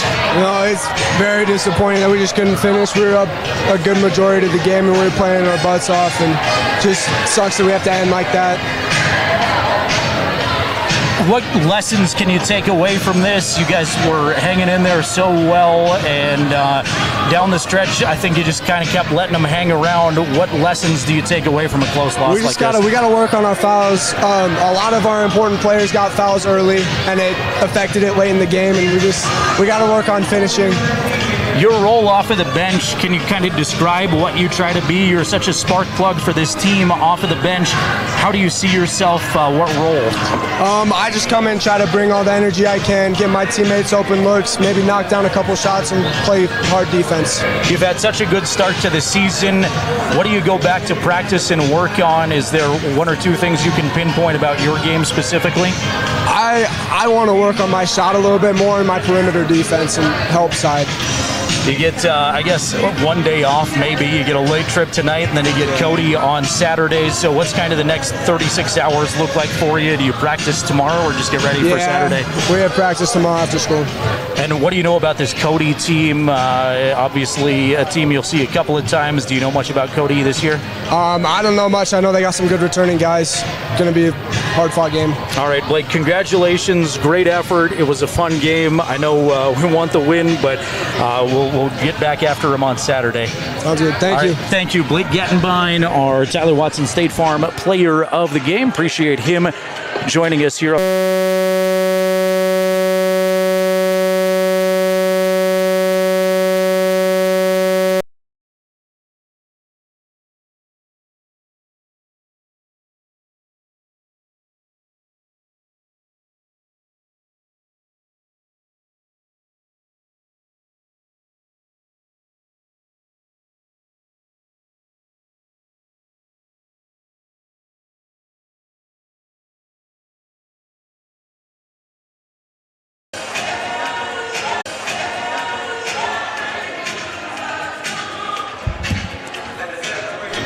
Back here on the Bailey Tire and Auto Postgame Show. Apologies for our technical difficulties. Back on now with head coach of the Wolverines, Bo Sheets. And Coach, boy, that's just a heartbreaker to be a part of.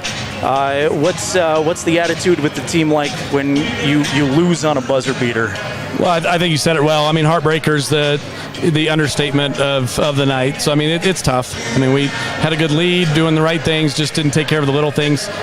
You can't turn the ball over, give up offensive boards, turn the ball over late. All we had to do is get the ball touched inbounds, and again, that's on us as coaches. What lessons do you teach your team after this game? You were up by double digits there a couple of times. You had the second-rated team in 4.